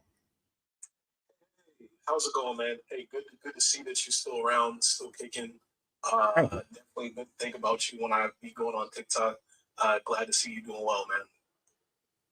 Appreciate that. Thank you. Thank you. I try. So real quick, I just wanted to go say, I am Nigerian. I was born here. My folks immigrated here when they were in their late teens, early 20s. And this is kind of like pushback from the initial speaker. I think that if you get off the internet, the diaspora wars are not as strong in real life. And I think it also depends on where you live. I think, a Black American and a Nigerian person in Brooklyn are going to have a lot more in common than if they're in a spot like, Tulsa, Oklahoma. Right. And I guess what I'm trying to go say is that, and pushing back on the previous speaker, I think that, I'm only going to speak for Nigerians and West Africans. I don't want to speak for other immigrant groups. I think that there is some revisionist history on hearing from the stories that I've heard from my folks. A lot of them weren't treated necessarily that well by Black Americans when they first came here, kind of just from the same thing that the previous speaker, mentioned. And the idea was you come in here and you're taking our jobs. You're another, you're more competition. I think that is kind of one of the things where you had mentioned about being a good leader. If you're coming from another country, and this isn't to condone, or because I will admit that there are Africans that do look down on Black Americans, but I think that if you're coming to this country and you see people that, your culture might be different, but they look like you, and instead of being, welcome with open arms, the first thought is oh, you're taking our jobs and making fun of your culture. There's been a huge shift in the United States of people embracing African culture. And, I think a lot of it has to actually do with the rise of Afro beats and how it's become really popular. It wasn't that cool to be African in the United States, not that long. And I remember, I'm speaking from personal experience. I remember when my parents would they'd send me to school traditional food. It was not it wasn't a fun time. I won't bring up, all elementary school stuff, but it wasn't a fun time. And even, from Black Americans, they'd be clicking and making jokes and everything like that. I think that's one thing that kind of gets lost. There's been a shift over the last decade and a half in terms of how, I won't even just say Black Americans, I'll just say Americans in general look at Africans. But I think that it is kind of, I think for most, I will say in the previous speaker's defense, I think that a lot of Africans do tend to kind of keep to themselves, Yeah. or only associate with other Africans. 100% agree with that. 100% agree. I think that there are, reasons why they do it that I agree with, and I think there's also some reasons that I disagree with. I will say, and I'm in my early 30s, so I'm Okay. only going to go talk about my range and everything like that.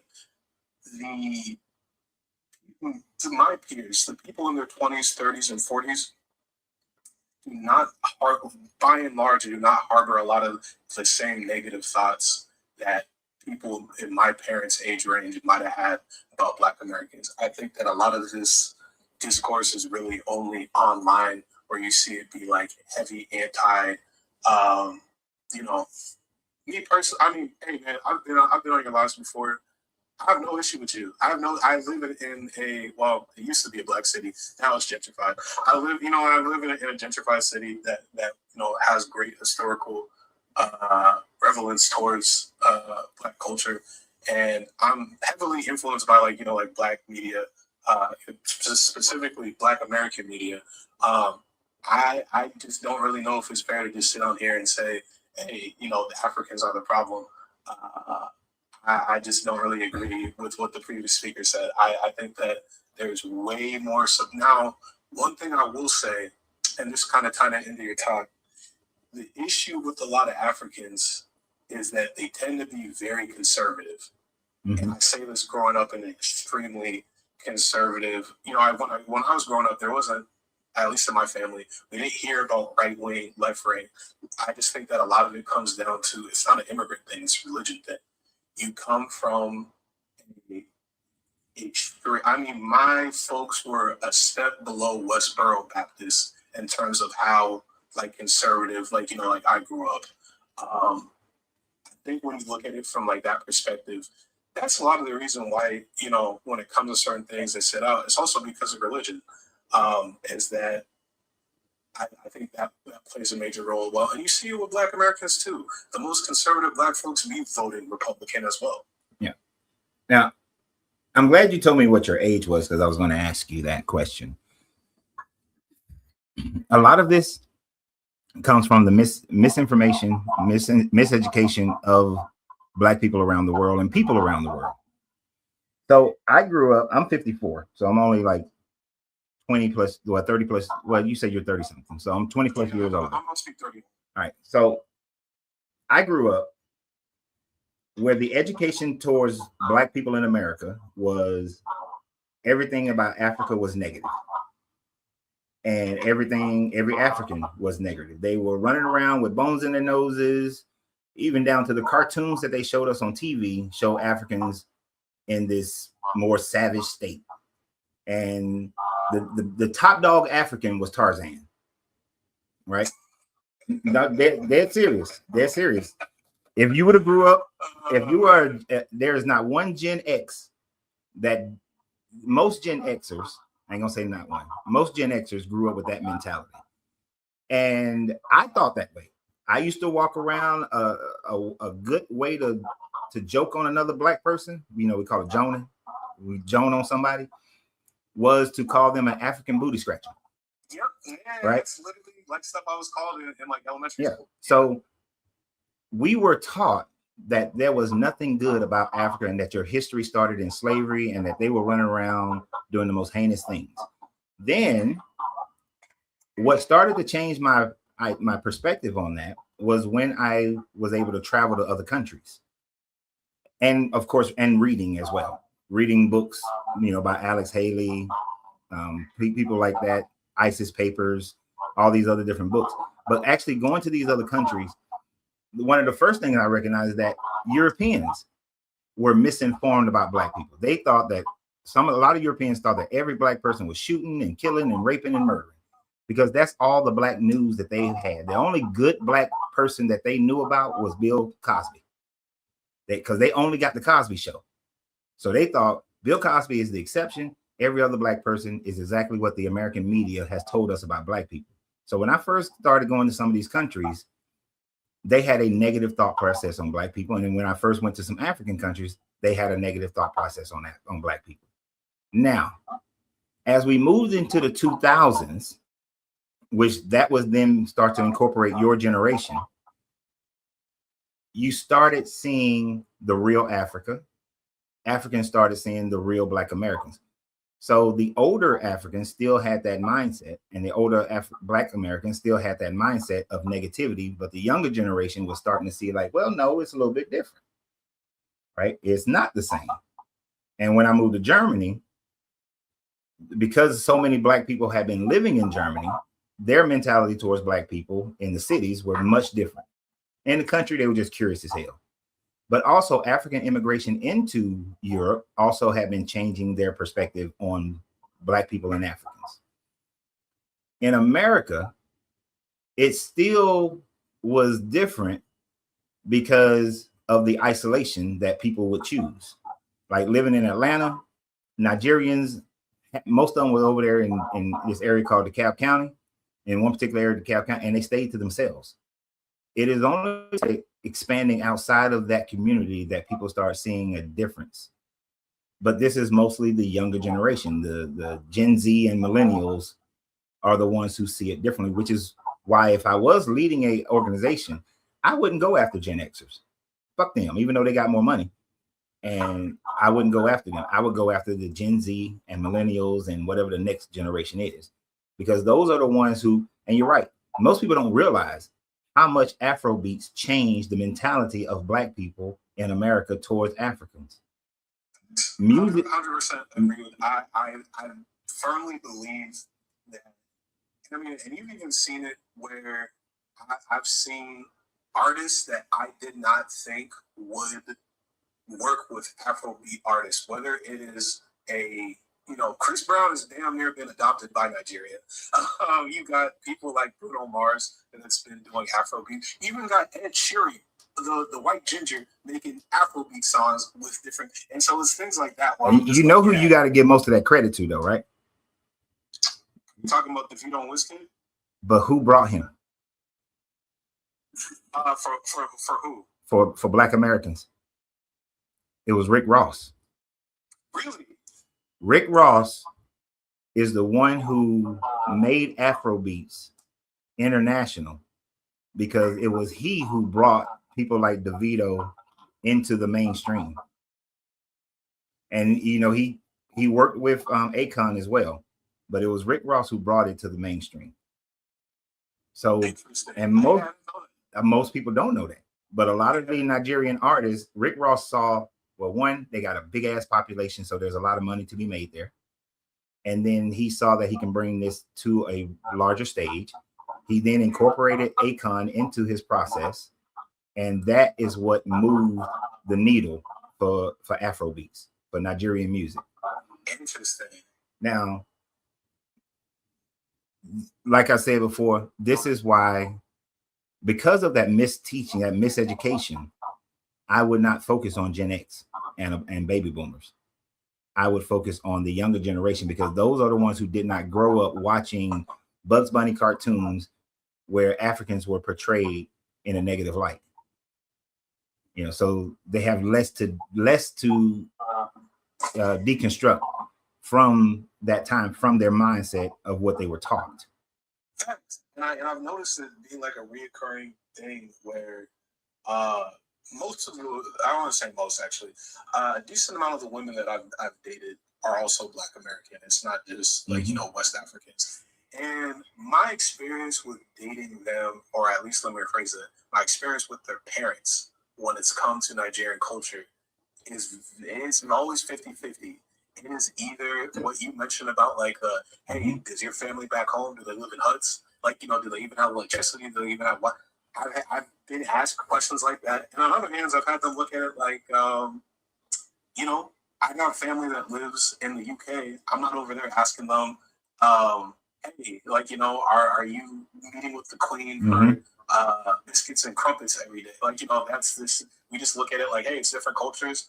We're gonna assume there's a lot of parts of Nigeria that have, there's a lot of issues with Nigeria. Don't get me wrong, but to go sit here and act like, oh, it's just some giant shithole or whatever like that, that's just not true. There's great parts. There's not so great parts.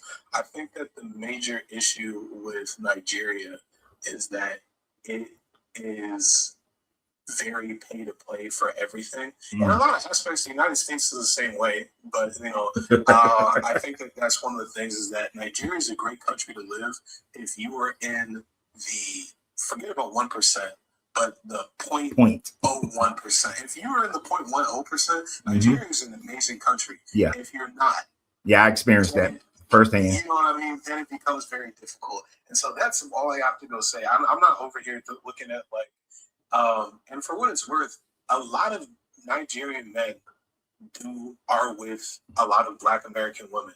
A lot of Nigerian women are with Black American men. I think that on Twitter, on TikTok, on whatever social media platform, I think the diaspora wars is way bigger on social media than it is in real life. That's been my experience, at least. It definitely is, and I had the I had the fortunate observation of my own family.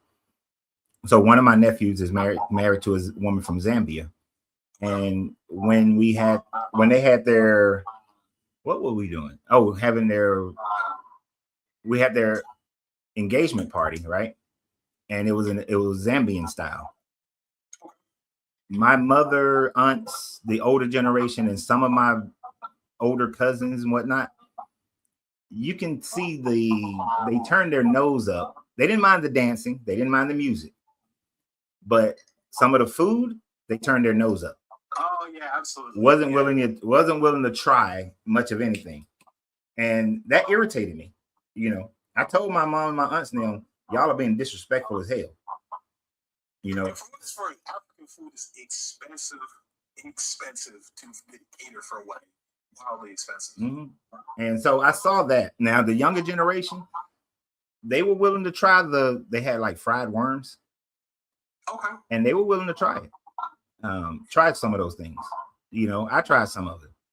But I noticed that some of the older ones, they weren't willing to try stuff because of the American mentality. We don't eat that. What I have to go say about the when it comes to that African American, I want to try different food, but eating things like pork, chitlins, doing things so to a certain degree, I look at it not even just a difference between Black American and like African, but every culture, every single culture, even just here in the States. Mm-hmm. When I've been out to Texas, gone out to Papa Do's, gotten some fried alligator, we don't have stuff like that over here. I'm a Cali boy. We don't have stuff like that over here.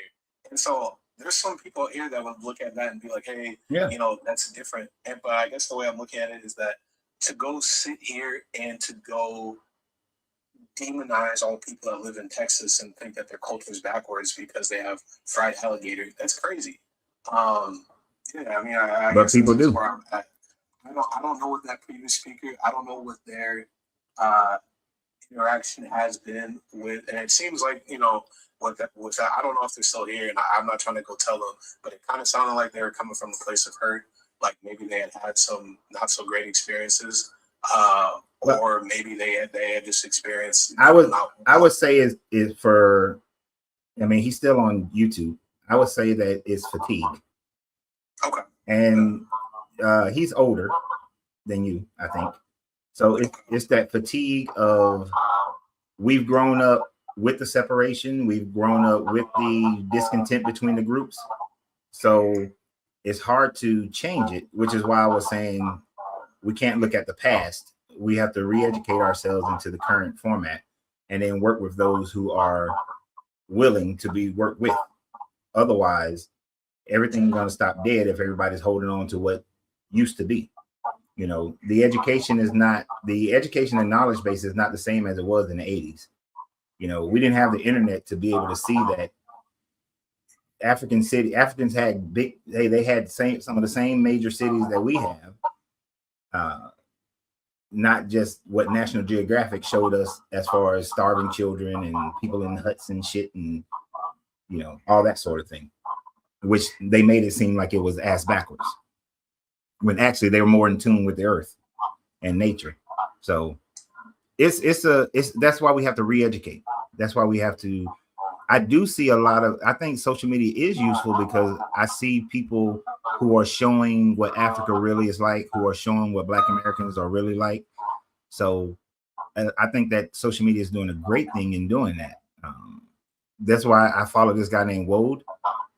Wode does a great job of showing the real Africa, you know, whereas many don't. And then this guy, he has a page called Black to Africa. He does a great job of showing what Africa is really like and how Black Americans should be able to connect with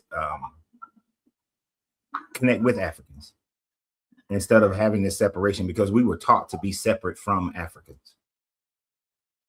And the thing about whether a person believes, what your belief is, when it comes to your education, your economics, and your safety, I don't care what you believe. That we all should be able to come to an agreement on that. And if I was doing an organization, I wouldn't force everybody to be atheist.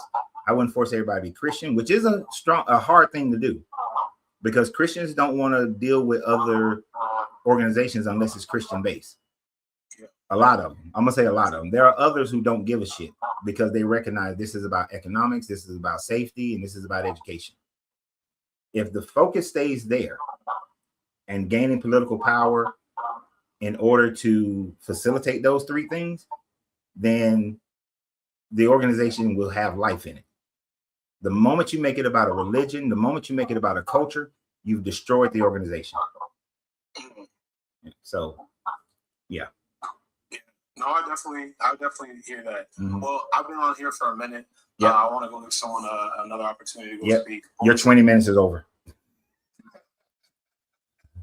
Hey, always a pleasure to go hear from you. Glad did you end up making it? You had mentioned that you were dropping your daughter off for college out over here. Did you end up doing that already, or is that where? It wasn't in the Bay Area. I think you're going to be going down to Southern California, if I wasn't mistaken. Oh, that was just a road trip, man. Oh, okay. Gotcha. Oh, one of my daughters was looking at moving to LA. But that's what it was. But it all fell through. She was falling victim to a hoax. And so I figured out that it was a hoax, and so it never happened. I'm sorry to hear about that. No, it was a great learning experience for her to be more not to because she's overly optimistic like I am. Okay. So it was a great learning experience for her to investigate things before you go full head of steam into it.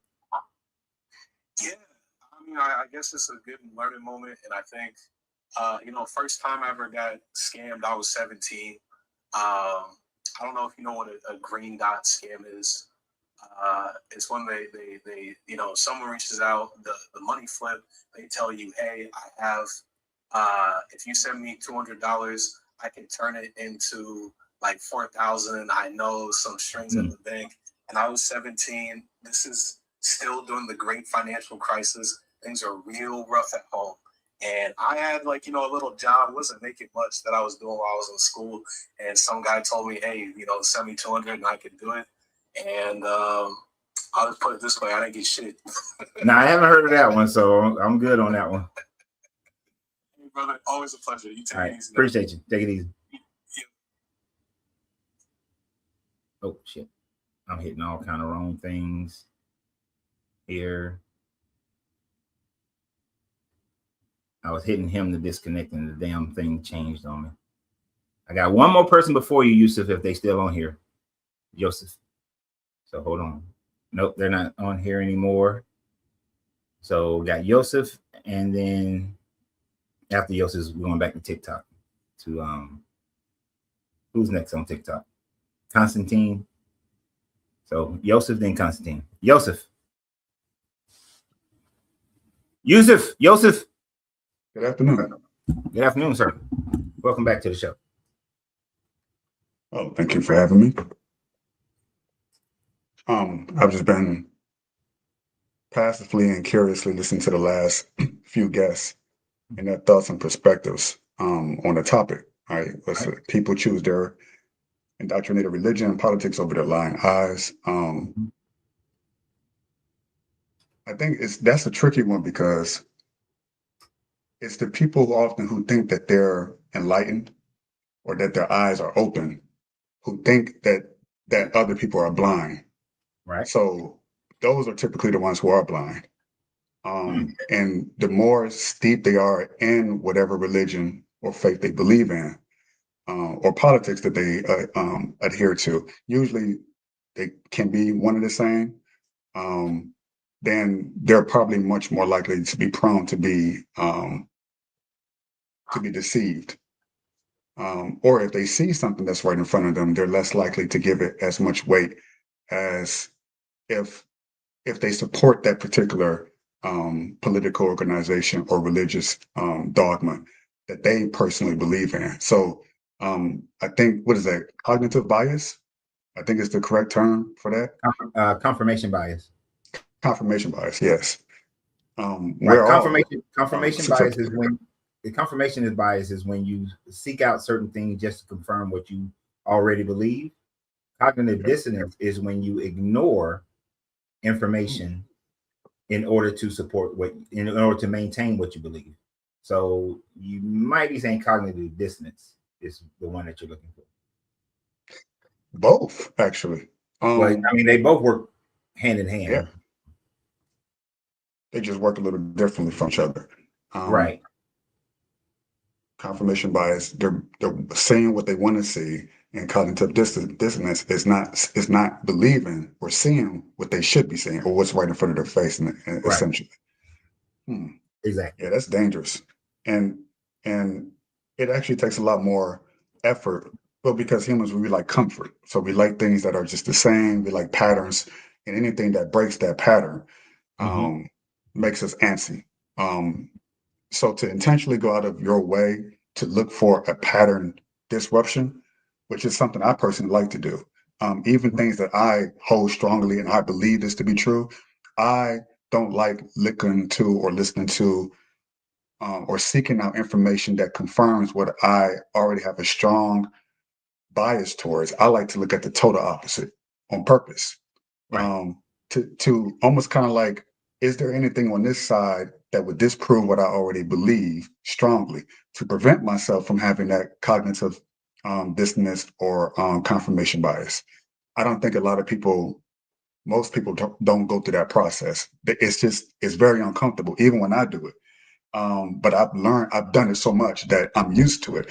But to expect 95% of the population of the Christians or the Muslims or conservatives or liberals to go through that process of, okay, these are my favorite talking heads. Now let me listen to these other people who I think is crazy, but what if they're not crazy?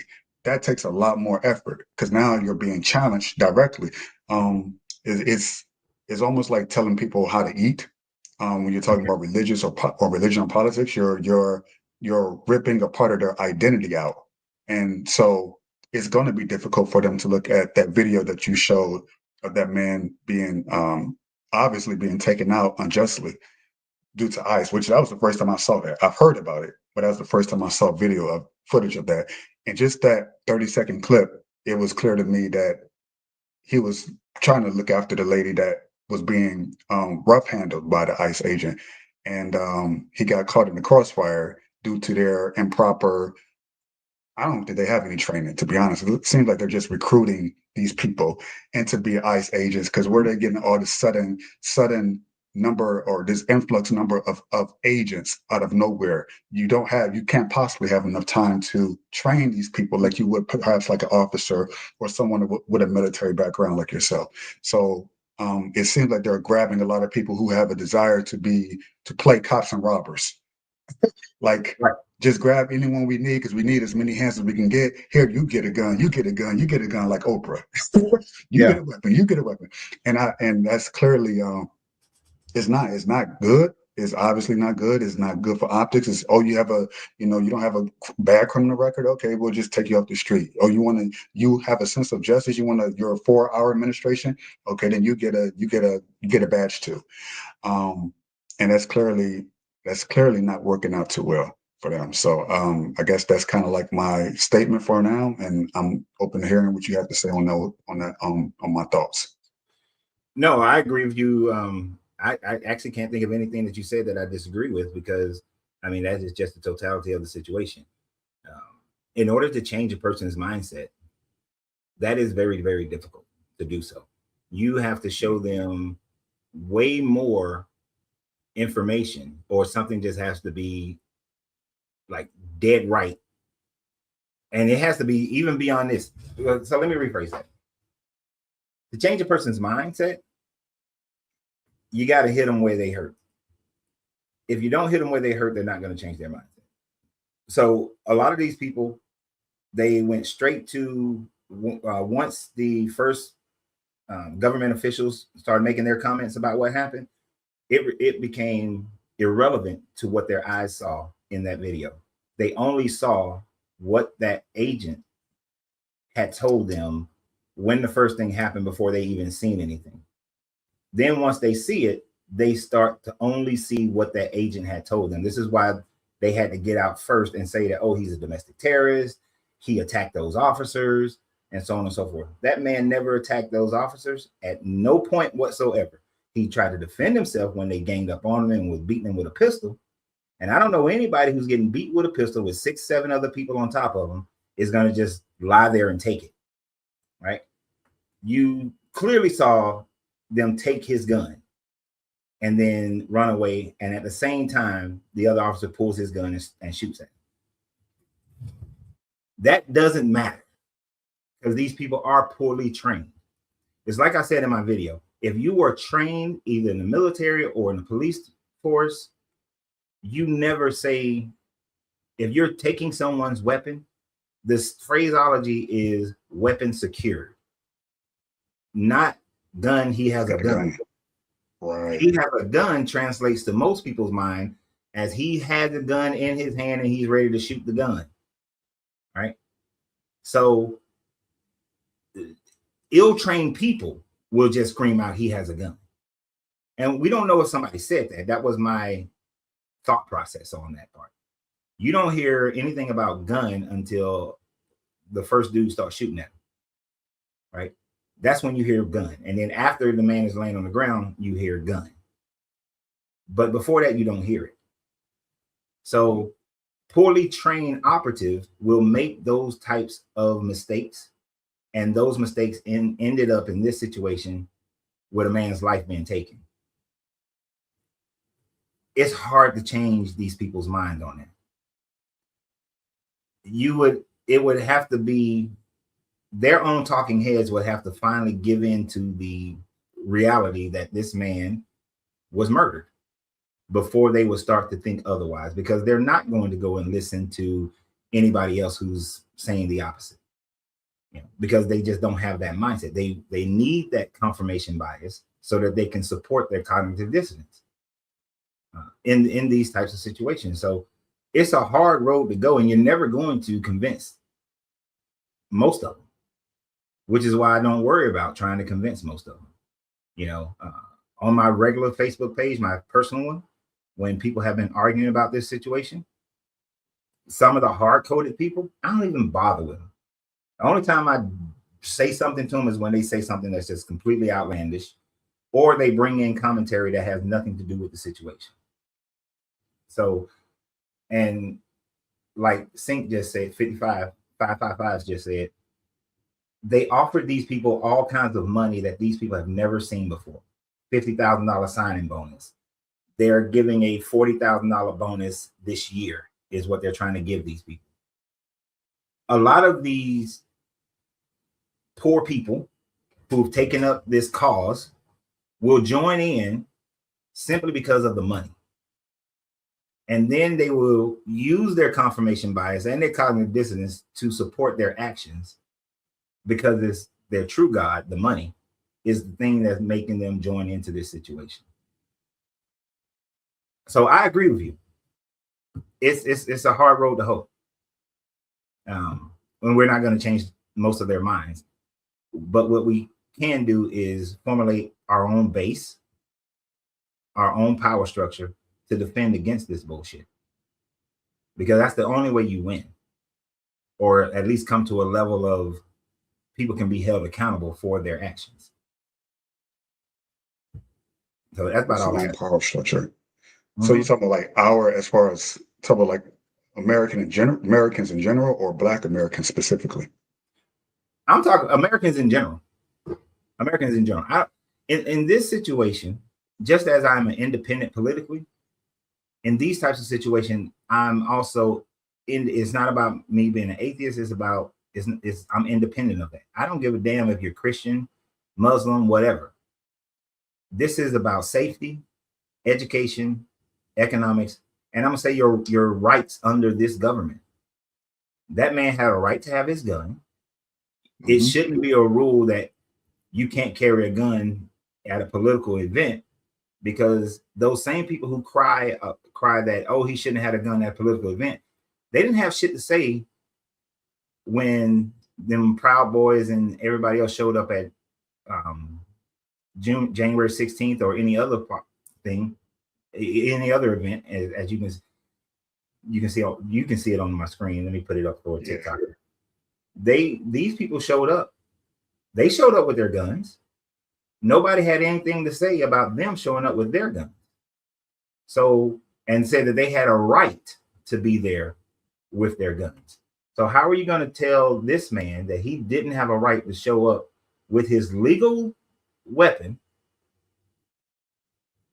and then you create a false narrative that he was trying to disrupt the ICE agents and what they were doing, that he attacked the ICE people, because what the Bovino guy was saying, that the ICE agents are the victim. The ICE agents are not the victim here. They pushed the shit out of him. They pushed a woman into him. They pushed another woman down. He went to go help that woman get up, and they sprayed them with, some type of irritant. And then they snatched him. When did he start anything? He started nothing.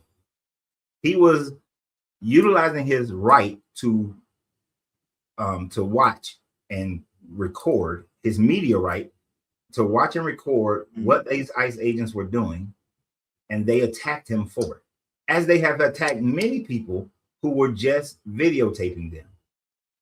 Because just like they're wearing this mask to conceal who they are, they want to conceal from the public exactly everything that they're actually doing. They don't want the public to know how they're dragging people out of their cars and dragging people into the streets and treating American citizens any way they want to treat them. So, somebody said that what I put up was Antifa. Doesn't matter if it's Antifa, Proud Boys, I don't give a shit who it is. The fact that they supported those guys when they had their guns in protest. I think that was a protest against BLM at the time frame. But you can't support people having guns at protest and then demonize somebody for having a gun at a protest. That's hypocritical. Sure. But that alignment comes because of which political party they support. Well, personally, I believe, even if I don't believe in a particular political stance one side has, or in this case, it would be mostly liberals, the majority liberals, even I would stand for their First Amendment right to free speech, their right to record government officials, to kind of have like a somewhat of a check and balances system going there, or at least a public view of things, and also the right to bear arms, especially at events like this, particularly for that reason, right? Being targeted and having these people having a trigger finger because of what they perceive something to happen. Me having a weapon on me does not indicate that I'm a threat. And if he was truly a threat, he could have taken it out long before they even realized it. So if he was going to use it, he would have probably used it when he was already on the floor. But he chose restraint. Because he could have done it. So it took them a while to realize he had a weapon. But if he wanted to defend himself, in my opinion, even rightfully, against those aggressive officers, he could have done so, but he chose not to. It would have been a shootout then at that point, and it would probably have been a lot more lives lost for sure. But I guess that's my 2 cents about that. Unfortunately, that's just the way it is. And this is coming from someone who actually voted for this administration, preferring, just thinking logically, which going to the future, what would be better off? Would it be a Kamala administration or a Trump administration? Some people say you're picking between the lesser of two evils. I didn't really see it quite like that, but I knew that the last administration was every single one is different. Some of them are overzealous. In this case, this one, I knew there was a potentiality for that, kind of like an unfinished business. I have a bone to pick. I'm a little sour about the last situation. I felt like I should have won. Okay, he got that kind of angst going on. They had the last administration where they just let the floodgates open with a lot of these people coming in, and then you see, at least where I'm from in Detroit, you see the effects of what Biden did, and then you hear about it from a third person's perspective, what's going on, what happened in New York, the over immigration, so much so that you have Texas busing people out there because they got so many people. Well, this is what you want, and you take them. So that kind of situation, that tit for tat, and then you see what happened in Chicago. People who voted for that particular local administration realizing, oh wait, these people are taking care of these immigrants more than us, and this is affecting Black people.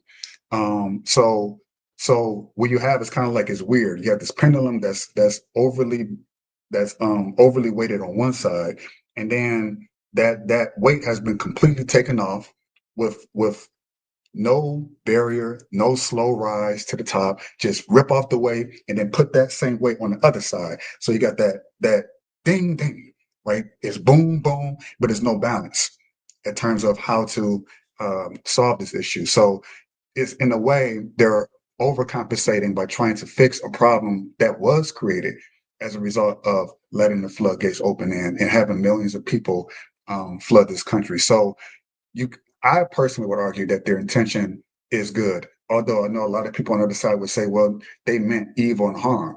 I just don't see that being the case. It's just one of those things where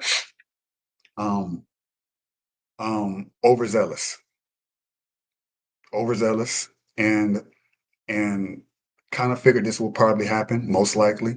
You have 300 some million people in the country. There's going to be casualties, fatalities, injustices. Wait, 300 million? There's only 400 million people in the country. Damn, I'm 100 million. I'm 100 million off. That's a lot of people. And so No, to expect the that total count of Americans is around 400 million, and you're saying 300 million are immigrants? I said 300. No. In terms of total population in America, I was 100 million people. So my numbers are off. That's a massive number of people in this country, and to think that nothing is going to happen at all, like there's not going to be any police doing certain things illegally, going to get someone's rights. There's not going to be fatalities. There's not going to be incidences. There's always going to be something. Not to say that it shouldn't be checked. It should be, as people are trying to, what happened to that lady, Dupree or whatever, she got hurt, and it's like, okay, that's terrible. Then they're saying this happened like not too long after, maybe a month or two after. That's a problem. But then it's easy to look at that and say, this is what's going on everywhere. It's just not being caught on camera. Okay, let me ask you a question though. Okay. So, I don't know where I have it. I have a graph. And that graph shows that Obama deported like 300 million, Biden deported like 3 million. Obama deported about 3 million. I'm trying to remember it correctly. And Biden deported about 4 million. In Trump's first administration, I think he barely even got close to 1 million that he deported. And the thing about it is that in those three presidents' terms, Democrats deported more people than the Republicans. But in those terms, no one died. No one was assassinated like that. It is only in this, which feels like an angry toddler running around, that in this term, people are being killed. and there's less people being deported than the previous people. So you have to ask the question. It's not about what they're. It's not about how. I mean, it's not about why. It's more about how this is being done. This administration, which his first term, I wanted to vote for him, but he kept talking, and so I couldn't vote for him because he started saying stupid shit. This time, did I want Kamala? I didn't, but I sure as hell didn't want him. Right? So I wrote my name in, because even though I know it wasn't. Wow. But I wrote my name. Fuck him. I didn't like neither one of them. Now, people can vote for whoever they choose to vote for. But when we see what they're doing with that term, at some point we have to stand against it and say, okay, I know that, you know, what the Biden administration, what happened, what was going on in Detroit and Chicago wasn't good, but they weren't killing people.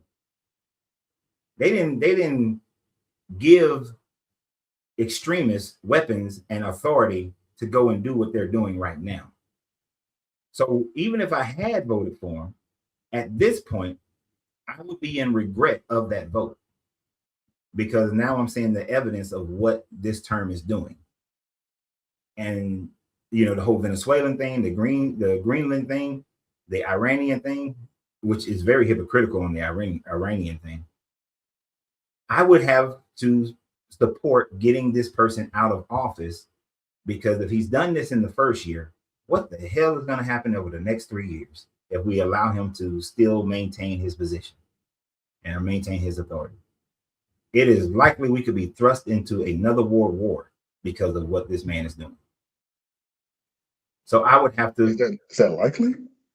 Yeah. Compared to what he did. If we land troops in Greenland,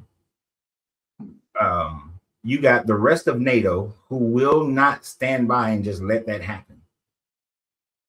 So, and if we land troops in Iran, we got the rest of OPEC, which will not let that just happen. So, well, I don't think the OPEC will let that happen. So, yeah, I think we'll be thrust into another world war, because Europe is going to support Greenland. They're going to support NATO. They're not going to support America in that fight. And the American military, although superior in weaponry, the boots on the ground is not trained for cold weather. Very few are trained in cold weather. So yeah, I think he will create at minimum a Vietnam type environment.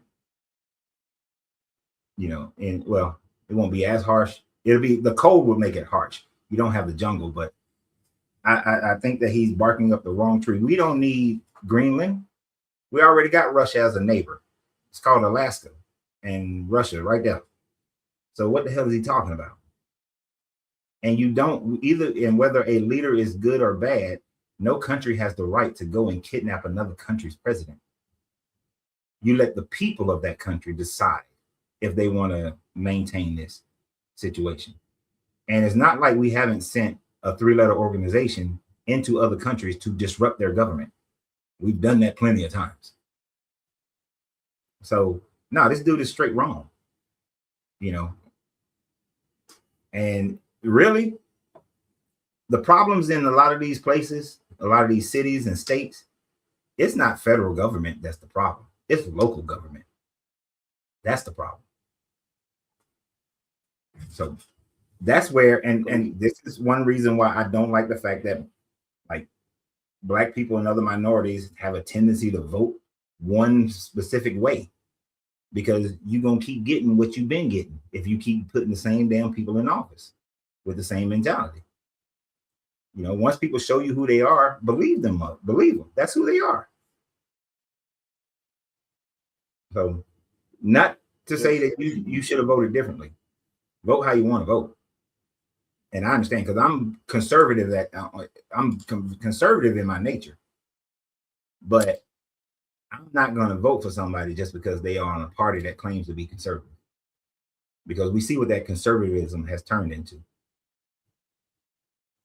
And I vote based on the Constitution, and the Constitution also says that we have a right to get rid of a government.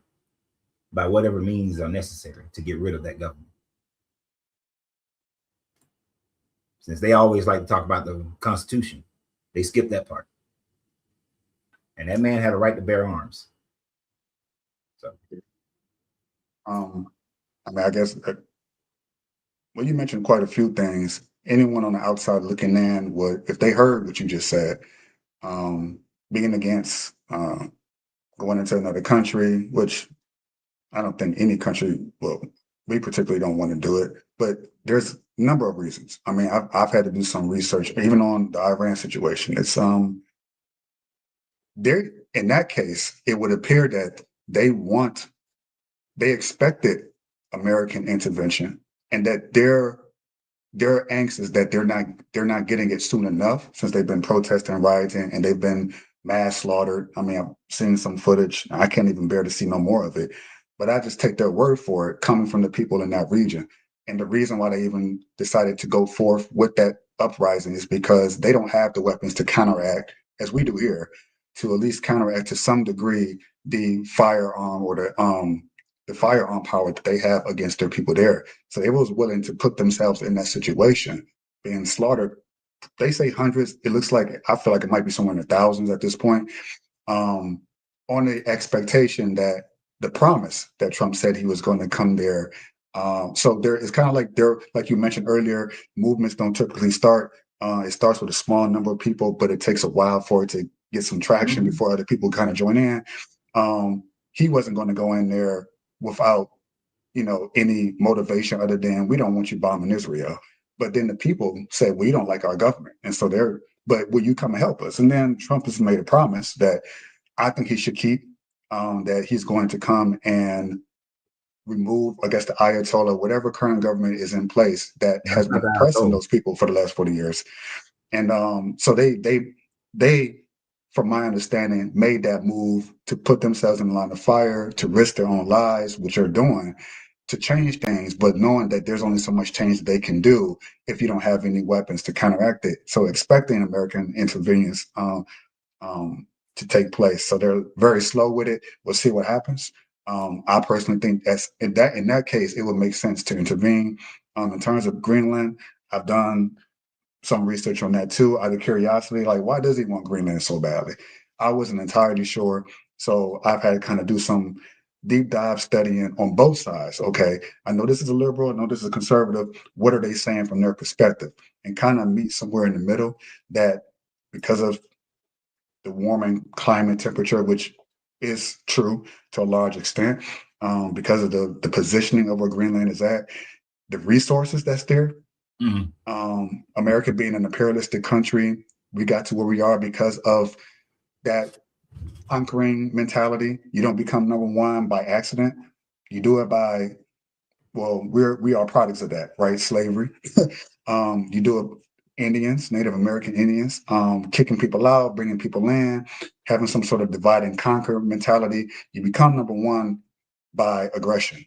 And it is my belief that he wants to maintain America's status as number one by holding that what is currently a neutral country, which is Greenland, even if it's at the expense of alienating our NATO friends and allies. I think he's willing to take that risk, but I kind of think he's also pushing the limits to see how far he can go. So he's probably thinking more long term. I want to secure this for the country. And yes, they're going to hate me now for being this aggressive to acquire Greenland, but 10, 20, 30 years from now, they're going to say, thank God, that Trump guy from 30 years ago. So I think he's thinking more of a legacy thing. Like, if I acquire this, like we should have acquired the Panama Canal, then that would be a big win for the country going into the future. It's not going to be seen in the present, but they're going to say, oh, we have access to this. Now we can control who comes and goes between the country. Because right now, that landmass as a block of ice, essentially, the more it melts, the more it creates that, it lessens the barrier between us and the other side of the world, who do have access to weapons and so forth, that could reach American shores. So it's like a preventative measure for future aggression from other countries, particularly Russia and China, but it's also for economic purposes, right? The resources, the oil that's there, that they know is confirmed is there, and wanting access to it. which is also the reason why he got into Venezuela, because of the oil-rich resources. Otherwise, it would not have been on his radar as a country to even go in and, on the surface, we're here to liberate you, which kind of is true. They suffered for a long time, but in reality, what we wanted, it was more like a side effect. You being liberated was a side effect of what we want, which is the oil, which is to make it cheaper for us here in America. It's a very greedy and selfish way of doing things, but it is also at the same time the reason why America is still the #1 currency in the world currently. It's because of these tactics. If we don't do these things, other countries will. They'll take over. China might try to over. Russia, Europe, we don't know who. It's that fear of losing that status of as #1. So We've been that's kind of what's there. We've been #1 for the last 60 years without having to invade other countries and invade their sovereignty. That's not true. Yes, it is. What country have we invaded their sovereignty and taken over in the last 60 years? Invaded? Well, we've invaded, but not taken their sovereignty. It would be, I would say Iran, Iraq, that war, secret wars, a lot of political back dealings behind the scenes. So it might not be necessarily weapons out. We're here to shoot, but I would even mention Egypt, Gaddafi situation. It wasn't technically us going there to stop it, but orchestrating the situation to prevent the gold or whatever plan that Gaddafi had to mobilize African countries to compete against the dollar. So it wasn't us weapons out, we're coming to get you, but we're going to use your own people against you, and we're going to kind of sponsor it. We're going to help it along, and it worked. So those are just three things off the top of my head that I can think of. So Gaddafi was Libya, and Gaddafi would have never achieved the goals that he aspired to achieve. He would have never gotten Africa to unify under him. He had the right idea, but it was completely the wrong person to do so. A country that still participate in the sub-Saharan slave trade was not going to unify Africa. Our going into Iraq was purely to stop this man from the bank heist that he was doing, because he was broke after fighting Iran for 20 plus years. And it was also to secure oil rights. Going into Venezuela, oil rights. Now, you could have mentioned Nicaragua, the secret wars. I'm assuming you're talking about Nicaragua and Panama, right? Or even Cuba, maybe. Cuba, the stranglehold that they're looking for Cuba is that Cuba buys most of its oil from Colombia. So if you control the oil from Colombia, then you can control Cuba, a little bit to the left.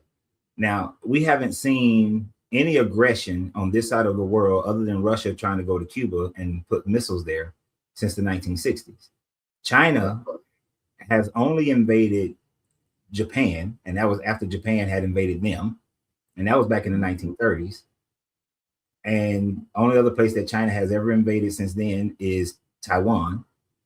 And Russia, the only place they've invaded since World War II, has been Ukraine. Neither one of those governments has shown any aggression towards Greenland, or even the plans of aggression towards Greenland.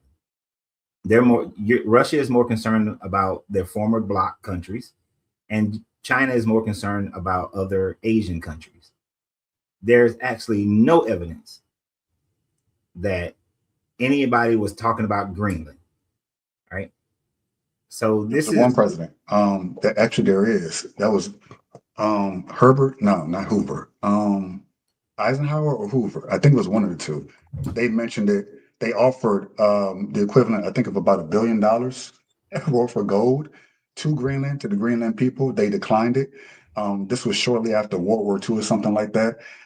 So I know Trump brings that up a lot in terms of why he's going for it, because like I said earlier, we didn't get Panama Canal. We had it. We let it slip through our hands. We should have maintained control of it.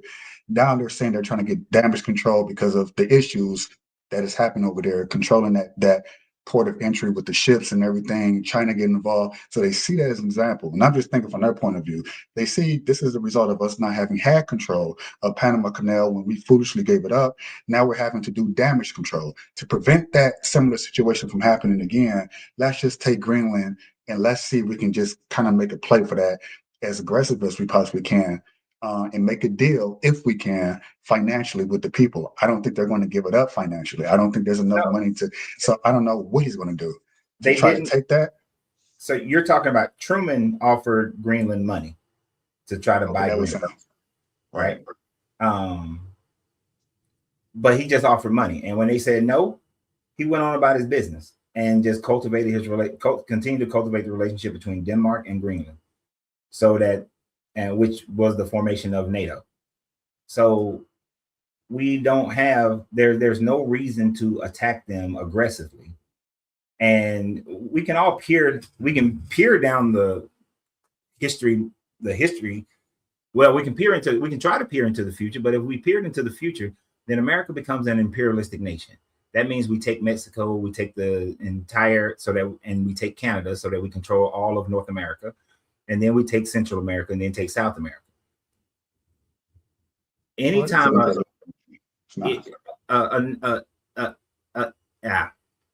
an empire can only grow so large before it crumbles within itself. This is what happened to the Greeks, what happened to the Romans, what happened to the Egyptians.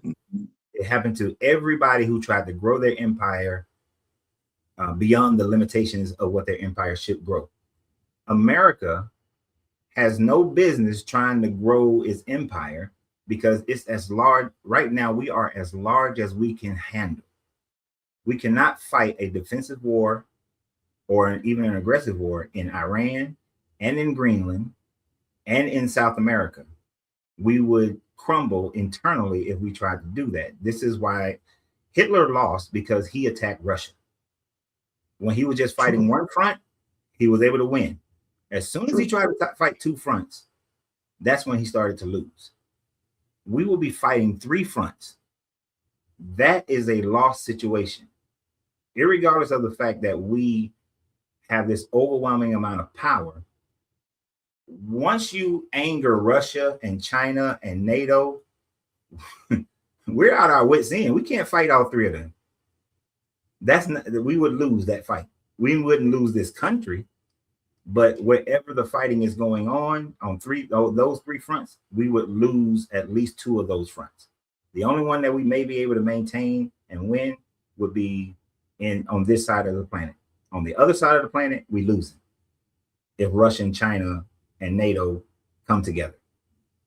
So in the future, if this goes down, the future will be this was the worst president, because he fought a war that he could not win.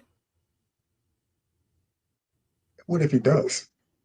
I think he's betting on that too. He's betting on, I can take Greenland, and we liberated Venezuela, and we got oil from there, and we're liberating people of Iran, and we took care of Israel. He's looking at it. I think his ego allows him to see it that way, and it could work. I mean, to be fair, he did stop the situation in North Korea shortly after Obama came to office. I thought that was crazy. People thought he was crazy for what he was doing to stop it. I thought he was crazy. I thought it was funny. I was like, this shit ain't funny, because what if he actually shoot nukes? He's going back and forth with this guy, but he actually quelled what it was like brewing at the very brewing. As soon as Obama left, he's kind of like, not my problem anymore. You take care of it. And he took care of it. And that's one country at a time. This man is trying to fight three different fronts. You can't fight three fronts. If you're fighting one front, America can win.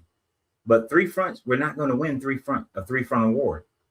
No one in history has been able to fight a three-front war and win. You know, when you look at the Roman Empire, even once they were fractured and then they came back together, when they were trying to fight up in Northern Europe, fight out in the Middle East, and fight in Africa, it was too much and it crumbled. Mm-hmm. Because you spread yourself too thin. And our military, as great as technology we have, is still going to be based on boots on the ground. And we don't have enough military to fight these three fronts. And the American people will get frustrated once they start seeing caskets come back home. That will be the first. See, Americans, the modern day Americans have been pacified. You know, we went to Nicaragua, Panama, we went to Iraq, we went to Afghanistan. You didn't see, we didn't have a heavy death toll like we did with Vietnam. But you try to fight three fronts, you're going to see that death toll. And that's when you're going to lose the American population and morale is going to go out the window. So, no, this man is making it's an egotist. You're right. It's his ego. It is. But his ego. I've had success here. I've had success there. Oh, you know, we won this. We did this. We did this. He's looking at his objectively his successes. You know, oh, I stopped the thing and was, you know, I brokered the peace deal between Israel and Gaza. You know, I did that. You know, where's my peace prize? I did that. I stopped the situation in North Korea. You know, my ingenious and foresight, I did it. So, well, we did it one here. We did it one here. Why not? Why not Greenland? Why not Venezuela? Why not Iran? Why not? He is spreading himself too thin. Yeah, I don't think there's an argument that can be made that he hasn't had any successes. A lot of people would say, well, what success? That's not objective perspective at all. At least it sounds like I agree that he has some successes, but there is only so far it goes, and he should know that from just a business perspective. When I had multiple popcorn shops going, it was great, you know. But then when I try to have the popcorn shops going and have the cigar lounge going, and I was the corporate everything, too thin, couldn't do it. And I had to start trimming stuff off. You can't fight. You got to know your limitations. So this man does not know his limitations. He's bought into the whole idea that America is God's country and we can do whatever we want to do. We can't. Especially if you get shot in the ear and you barely missed the bullet, grazed your ear, and now you really think in your head, God is really, he's on my side, right? I'm his chosen one because I survived what should have been a life-ending situation, right? What happened to that man that white guy? It's a lot involved, and it's people gassing him up about that too. You know, because I think at first he was kind of like, that was wild, that was bizarre. But you got other people around him saying, "Man, you are the chosen one. Man, do you know that what it should happen? This, if it was just a sentiment of office, should have been." He's like, yeah, okay. So I think he's just like going all in, kind of like poker. I'm putting all my cards on the table. Here it is, all in. I'm going for it, and it's like that could back. It's extreme. I personally would prefer if you just did one thing at a time. I understand why he's different elements, but if you just focus on one thing at a time, as he did in the past, I get one win, stack that win, stack that win. This could blow up in his face. It's probably more likely that it will than it won't. I'm hoping that it won't, because he has a lot of people on his side who believe he also can do it. So it's not just him in his mind thinking I can do this. It's his cabinet around him saying, we can take on this. We can take on this. Yes, Mr. President. I don't think there's enough pushback against him to prevent his ambition. I understand his ambition. I get it. And that's how you get people getting killed in ICE, recruiting people. I got to beat my previous numbers of deportation, which I did check. It was roughly 2 million. For Obama's both terms combined, it was around 2.7 million. At this pace now, he's currently 700,000 people deported. So if you multiply that by 4, if he kept the same pace, it would be roughly the amount that Obama did in both of his terms in one term. I think he's just trying to he's kind of like, I want to beat my record.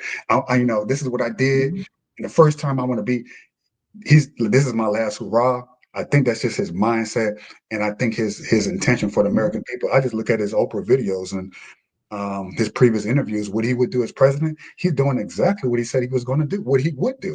So I'm not personally surprised by what he's doing. I intentionally, consciously voted for that, knowing that this could go really, really, really great or really, really, really bad. I think it's going to go really, really bad. You think so? Yeah. He's also fighting. He will also wind up fighting a forefront, which is homegrown discontent within this country itself. Because if he continues, if the deportation stuff continues like it's happening right now, then you're going to see more and more angst within the American people. and it hasn't happened yet, but I foresee the next thing happening sometime this year, and I'm gonna be a prophet, damn it. Sometime this year, people are going to start taking shots at these ICE agents, which is going to erupt into a whole nother level of chaos within the country. Because people are going, you can only push people so far before they start fighting back. Every civilization has its limit. And somebody is plotting right now to start shooting these ICE agents. And I don't think and hopefully they stupid and don't know how to do it right. But there's plenty of people who know how to do it right. And if one person do it right, another person is going to copycat that, and they're going to do it right as well.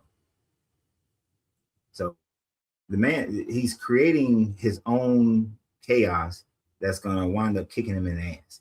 And the people that's going to be hurt the most are the average citizens in America. You're going to have military personnel who are going to feel the pain of it. And you're going to have American citizens who are going to feel the pain of it. All because of somebody's ego. And that's not what any civilized country in today's world needs, is somebody who is just full carte blanche ego. And he got a lot of support for his ego. Yes. And yes. Anytime somebody pushes back, he utilizes his power to shit on that person. I think this man is, I don't know, can't say if it's true or not, but this man has probably had more cabinet changes than anybody I've ever seen. You know, just from memory, I haven't seen this many cabinet people change. And most of it is because they disagree with his actions. So so as I said earlier, he got his own people scared to stand up to him. Shit, even that woman, I can't stand her, Marjorie Taylor Greene. Look what he did to her as soon as she stood up against him. And I don't even like her, but he just drugged that woman. So, nah, this guy has to be stopped. And I'm not saying somebody should take his life. I'm not saying that at all. I first believe that even though the Constitution said that we can abolish the government if the government is not for the people, I think that abolishment should come from the inside, that he should be impeached for his actions and for the actions of his cabinet. I don't want this. It's a strong word. Yeah, I fully embrace it, that he should be impeached. Unfortunately, we have nothing but weakness that's running our government because they're all afraid of him. Well, not all of them, but most of them are afraid of him. You know, I've only seen fear, or is it fear, or is it sort of like how a great pastor has the gift of gab, and you can see that he's leading all to hell, so to speak. But he speaks so well, so eloquently. He dresses so nice. He has that charisma about him. And that's not, I don't see those people being, oh, I'm scared to go to the pastor, so I have to go be around them. I see these people that he aligned himself with as being lovers of what he believes in, genuinely. I don't think that they could be under duress or some sort of fear state to operate, oh, I just need to keep my job. Because like you said, he had a lot of cabinet changes in his first term, which was true. He had a lot of them.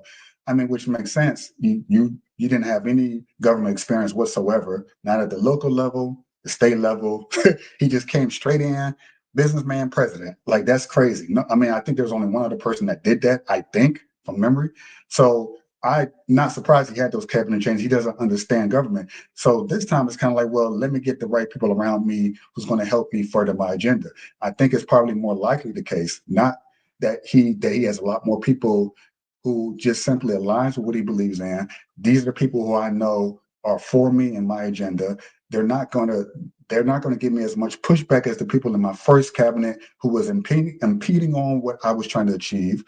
And so it's more likely that the people that he have the Christian, you know, the Gnomes, the, you know, all of his press secretary, even the guy who is a Secretary of State, Marco Rubio. Like he was the stuff he said, the stuff they said about each other years back, you would think they were enemies, but it's like he got on his side. He's going to help me with this agenda, and I don't think it's fear.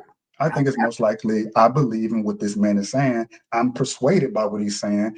And even if I didn't believe him before, I believe him now, and we're going to go with this. I think that's most likely the case.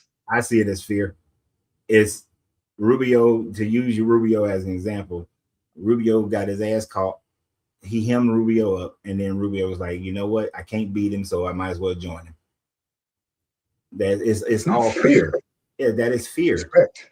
When people don't go against the pastor because they know the other people, that the pastor can ruin that person, and that the other people are going to follow him. And see, he got that grassroots, poor, disenfranchised white people, Spanish people on his side, and they are afraid. You can look at, where's Rubio at? He's over there in Florida, right? He's Florida, right? And he got all these, and he knows that he got all those white people and Spanish people who identify as white and Republicans. He know that he will not be able to keep his position if he don't support what Trump is supporting, because those people have bought into the words. So they are like the rest of the church members. But if you put Rubio, say, like an assistant pastor type position, he knows that the only way he gets his bread buttered is that he got to join in with the bullshit, even though he may or may not be against it. But I think he's against it to this degree. And that out of fear of losing his position, he just saddled up and said, well, you know what? I might as well just go with the flow. And that's fear. That's not being, charisma and all that. And the man doesn't have it. He doesn't have the type of charisma. He's losing. He talked about Biden so bad. He's exhibiting some of the same damn traits: falling asleep, mispronouncing words, don't know what to say. Rubio passed him that note, and this motherfucker reads the note, and which was embarrassing as hell. For him to read. I know what you're talking about. Yeah, it was inside. He was just telling him he had something else. The guy had something else more to say. It wasn't like, "Oh, you forgot this, Mr. President." It was more like he had something additional to say. No, that's definitely true. Trump was going on one of them ain't got shit to do with what we talking about, and Rubio sent him a note saying, "Get back to Chevron." He was going on in one of them tangents that he be going on, that these dumbass people believe is his weave. But he was going on an old man tangent. And Rubio was like, get your old senile ass back into the conversation that we're supposed to be having. He was in alignment with I don't know, maybe we saw two different things. He was in alignment with the conversation, but if you was the president or the organization of a company, it would be impossible for you to have eyes and ears on every single little detail. I think the fact that he even has the guts to do these press conferences, a lot of them himself, he doesn't have to do it. Most presidents don't do it. They usually have spokespeople do it for them. They like to kind of be behind the scenes usually, unless they have to be front and center, unless they have to be. He's choosing to basically take the job of his press secretary in a lot of cases where she could do it. I want to do it that's not typical. So you have to have a certain level of aptitude to do something like that and to want to do something like that. Because you're taking all these questions, all these people, he might get a little distracted. But I would argue you would get a little distracted. That's what you have a cabinet for, to kind of like rein you in a little bit. Oh, hey, by the way, don't forget about this. Oh, yeah, that's right. Go ahead. And he's like, oh yeah, go ahead, Chevron, guys. Right? So that's normal. But the fact that he's doing that basically off the top of his head, he's pretty sharp. Right, he remembers people's names. He calling them out, and oh yeah, we had this conversation, very specific details. To say that he's like senile and his demeanor like Biden was, it's not even. Yeah, he's older, but I don't think most people, even our age. You say you're in your 50s. I'm in my 30s. I don't think most people our age would have the level of the ability to do what he does at that level.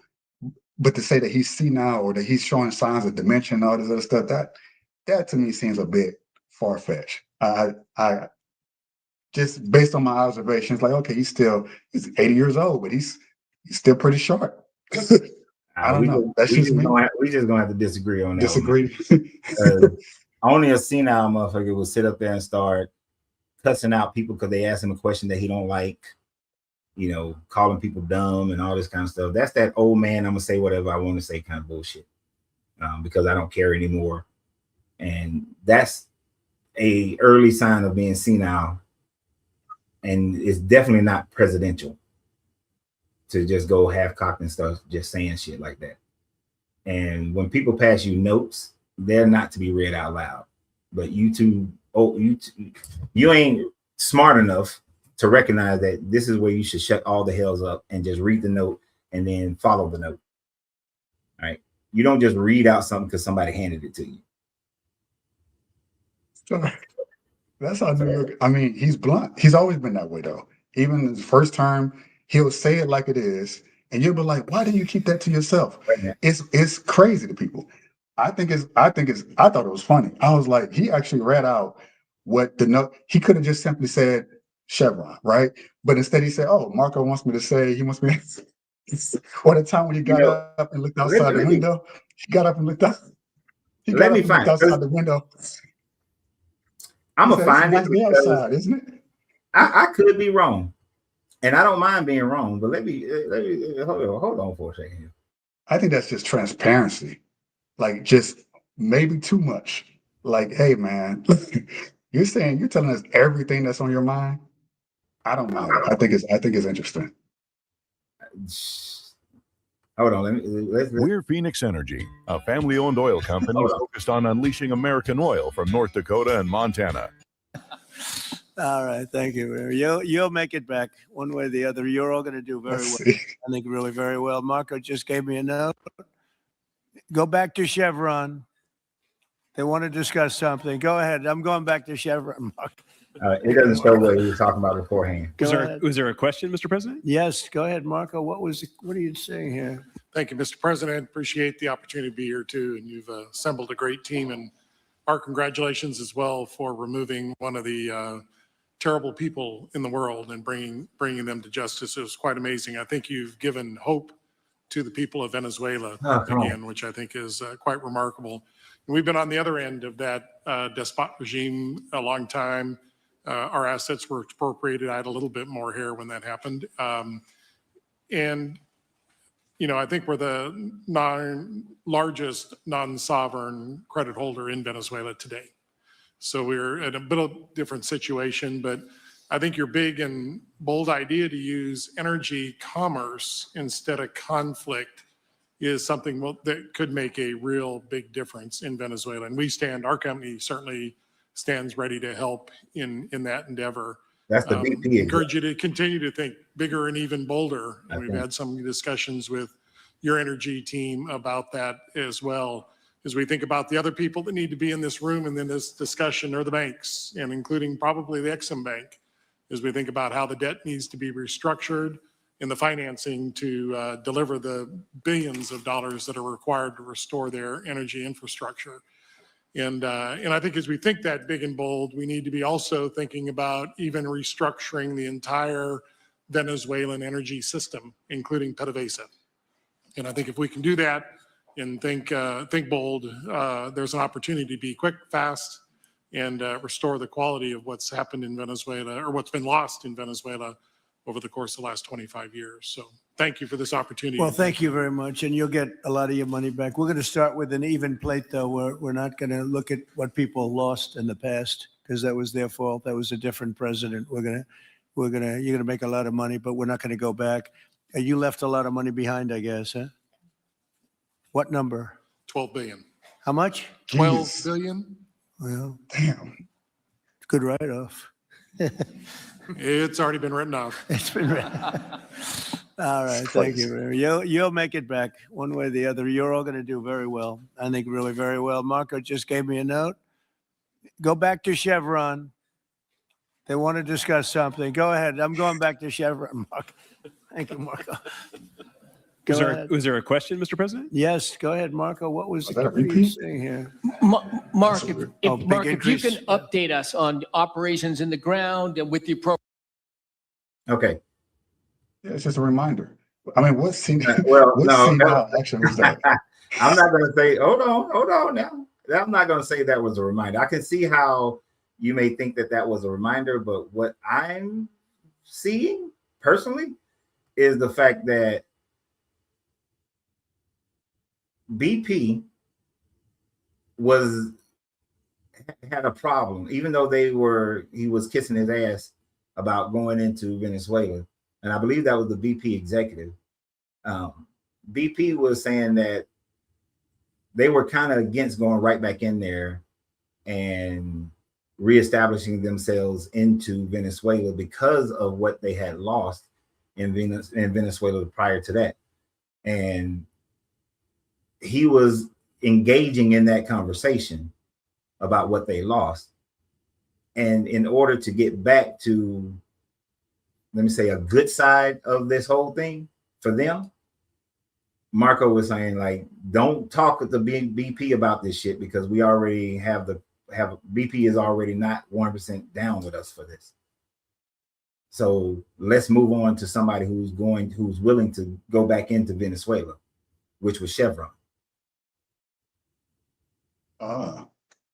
Okay. Yeah, so that's more of the context of what was going on at that time frame. Because I don't know if you remember all the other stories about how BP was like, yeah, we ain't really, you took this dude out of here, it's still fucked up and we're not willing to go in there and lose some more money. Yeah. So, and then to not have that filter, to be able to just read the note, having a lack of a filter is one of those signs of dementia. And the man just been this way. That's the thing. And since his 20s and 30s, he's always been that to New York. Man, I've met some, I know some New York cats. I couldn't believe it, but they have that gravitas, that I'm gonna say it like I mean it, I'm gonna say it like it. That's just the way they are. Trump has always been this way since he was young.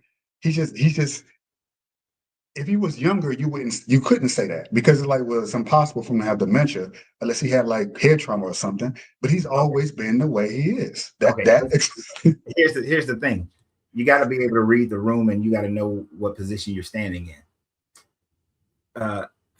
I'm smart enough to know that if by some major upheaval of the American mentality, I became president, I know that I can't say the same shit that I say now if I was president, because reading the room and understanding my position at that level, I can't just say what I want to say.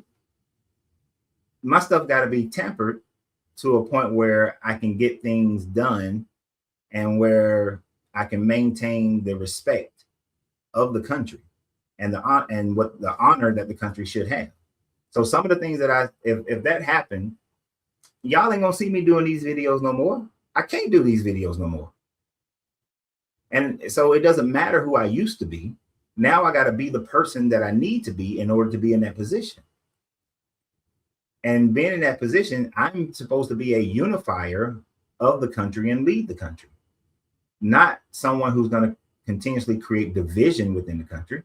Could you imagine an American president that's sitting up here going live talking about how historically Christianity is a bunch of bullshit?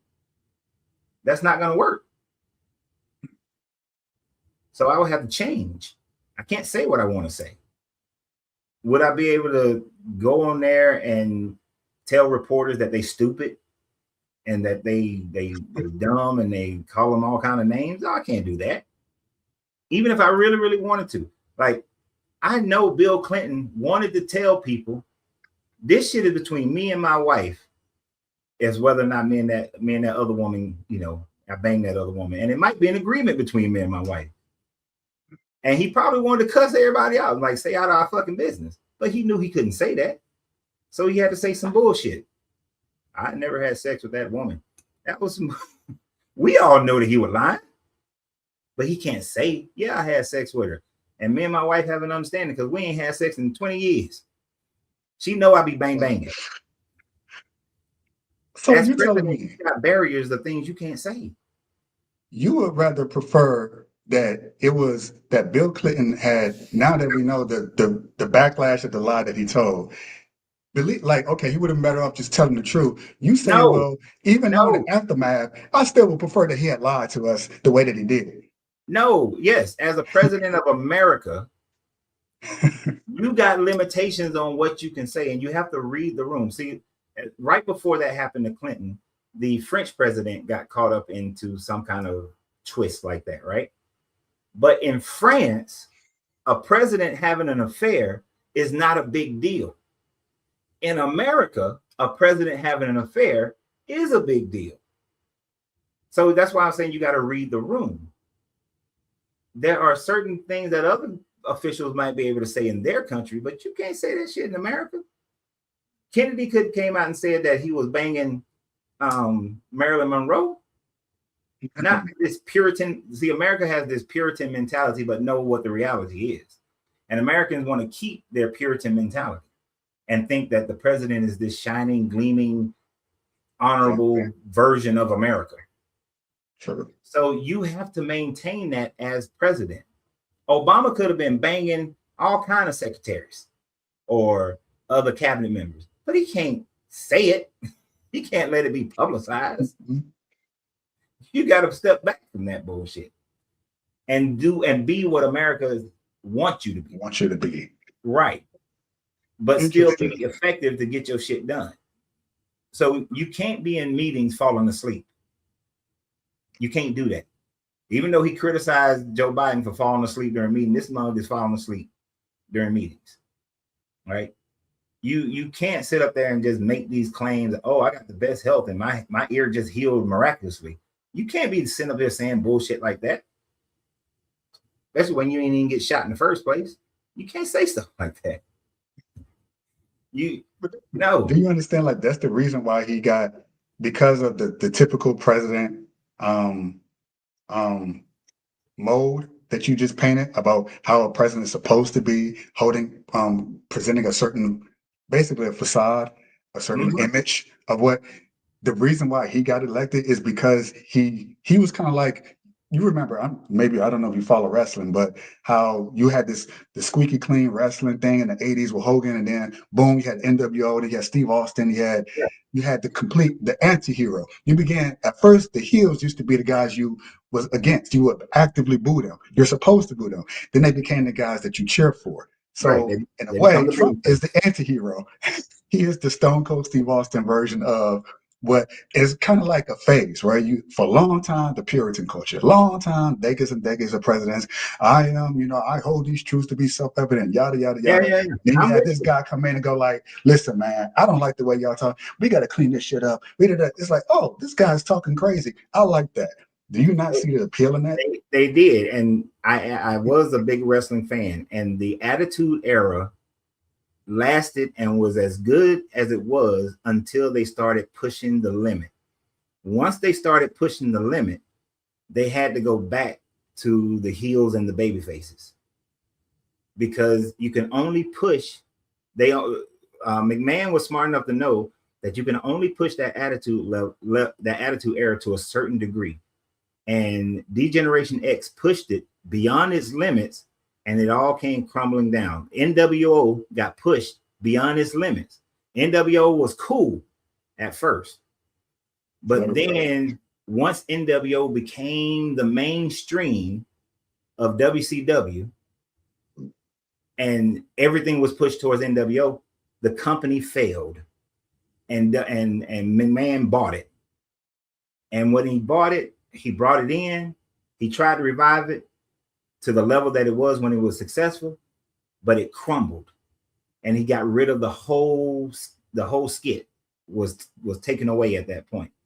So you can only, he's now pushing that got him in office, the Attitude Era, but now he's pushing beyond the limitations of it, and that's why he's losing support on his side, because he's pushed beyond the limits of the Attitude Era. So he's doing so he's not even, and he was a part of all that bullshit back then. Yeah, he was. Yeah, he was. But so he's not, right now he is in that situation where he is beyond what the Attitude Era can provide, beyond what the NWO can provide. And he's gone to the point where people are now looking at it like, this ain't entertaining no more. This is not good anymore. You know, only his diehards are still sitting up there talking, oh yeah, this is we love this. No, that shit died on mainstream. And so he gotta know when to adjust. And him pushing this Greenland and Iran and talking about, oh yeah, we're gonna get Colombia and we're gonna stranglehold Cuba with oil, and you know, talking about these other countries that he gonna go get, and claiming himself to be the interim president of Venezuela. His own base is starting to look a little starting to turn their face at this nonsense. But I'm gonna let somebody else get up here, my man, because we can beat this horse to death. But it's been a pleasure. Been a pleasure, Joseph. It's crazy. It's crazy how you took my analogy and try to tell you slick. I like it though. This has been interesting. Well, you happen to bring it into. I'm a nerd, man. I study a whole bunch of everything. So when I was watching Attitude Era, and then I saw how it changed, that's what got me out of watching wrestling, because they pushed the limit too far, and I was like, okay, this shit is not entertaining no more. And so that's when I stopped watching wrestling. Stopped watching because it went too far. I stopped watching because they went and switched to PG. They lost the edge. So we had two different reasons why we quit watching it. Well, they pushed the edge to the point where I couldn't let if I didn't feel comfortable letting my 12 and 14-year-old watch it, then it's not worth me watching. So once they got to that point, then it's like, okay, they going too damn far, and I'm going to stop my kids from watching it, but I'm not going to be a hypocrite and tell my kids you can't watch it, but then I'm still watching it. There are certain things made for adults, but wrestling was not supposed to be just for adults only. So I wasn't going to be a hypocrite in that era. Fair enough. It's been a pleasure. Been a pleasure, Joseph. Appreciate you.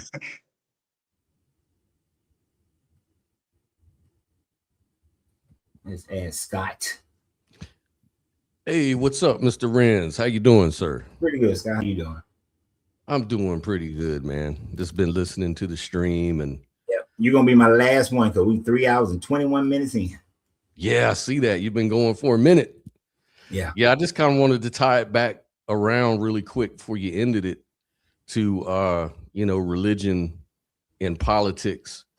And something I thought about just listening to everything is that, actually religion and politics are both connected in some ways, right? Always like, you know what I mean? Always have been. Always have been, because both really, mainly, they both create like in-group identity anyways. Like for religions, it's like the believers versus the non-believers, and the politics is us versus them. And so they both use symbols and speeches and language, rituals, things like that. But, with Trump, though, because, they all kind of do it to some extent. But for me, Trump is kind of like blatant with it. You know what I mean? And always has been. So I'm not really sure why people are really surprised at how shit really devolved. I mean, like now you're surprised that this shit has happened. Now you want to pull back your support. It's like, motherfucker, you saw this shit from the beginning. Yeah. Like what are they really talking about at this point? No, so like I said earlier, when he first started running, I thought this would be great, because I've always wanted a business person to take over the government. I was sick of these career politicians. But the more and more he talked, I saw it early on that this man is not going to be good for this country. And so when he was running for a second term, I knew his ego was going to cause more damage than good. So I had to, for me, it was like, hell no. People who did vote for him, a lot of them are regretting that vote now. You know, especially those in minority groups are regretting. The minority groups and the farmers are regretting that. Even though the writing was on the wall, you could clearly see it. I mean, how much more clear do you gotta be? I mean, the dude does not like women. He doesn't like LGBTQ people. He doesn't like black people. He don't like poor people. The only thing he likes is his own power. That's all that man likes. And that's all he really supported from the beginning. So when people start crying and carrying on about it, I'm like, what do you want me to say? Welcome to 8 years later. You know, it's like, where have you been? Welcome to 8 years ago, rather. He put on a good facade. You know, he did things like increase the budget for historically black colleges, right? Yeah. He's re-upping that pledge, which then makes people say, oh, he likes black people. No, you do enough. You throw some little carrots out there for people to bite on to keep them from really seeing who you are. Right. And he does the same thing with poor white people and some immigrants. He throws just enough carrots out there to keep the people from really seeing the bullshit that's going on. And it's all bullshit, man. And people get stuck on that. And he knows that religion and politics have always been intertwined. And whether he's a true Christian or not, I hate that term. If you believe in Jesus, you're a Christian. He recognizes that all he got to say is talk about being a Christian. And that's enough for those Christian people to still stick with this man. Yeah. And think that he's been sent by God. I think that's why, not just because of that, do I think the shooting at him was staged, but just understanding how a shooting works, that shit was staged. Yeah. You know, that was a blood pack that he utilized. Because if a bullet went even whizzed by your ear, the surrounding air would have ripped that ear off and it would have went back and not forward. That's right. So that was bullshit. That was a state. That was WWE, as they call it. Everything about that guy and his administration is just bullshit. Like, it's so easy to see it. Like, you know, like you had mentioned, Obama actually deported more people than Trump, which is very true according to those statistics, right? Mm-hmm. But the one thing Obama didn't do is he didn't cry about it and talk about it and brag about it and make it into this big divisive situation that we have. Like, is it any wonder we see people getting shot in the street, pulled out of their cars, all this kind of harassment from the federal government of ordinary citizens? It's because he uses divisive rhetoric. And that's exactly what's going on. And then you've got all these people that don't want to see it because, like I always say, people are not as rational as we like to think we are. You know, we're good at rationalizing shit we do, but we're not good at really making decisions with a rational basis like we think we do. You know what I mean? Like, we're all biased. We all have a bias. We all have our own, you know, virtues that we want to signal about. And all that's true and everything, you know, but if you really realize that, it kind of tempers you and kind of gives you a more humble approach to life, period.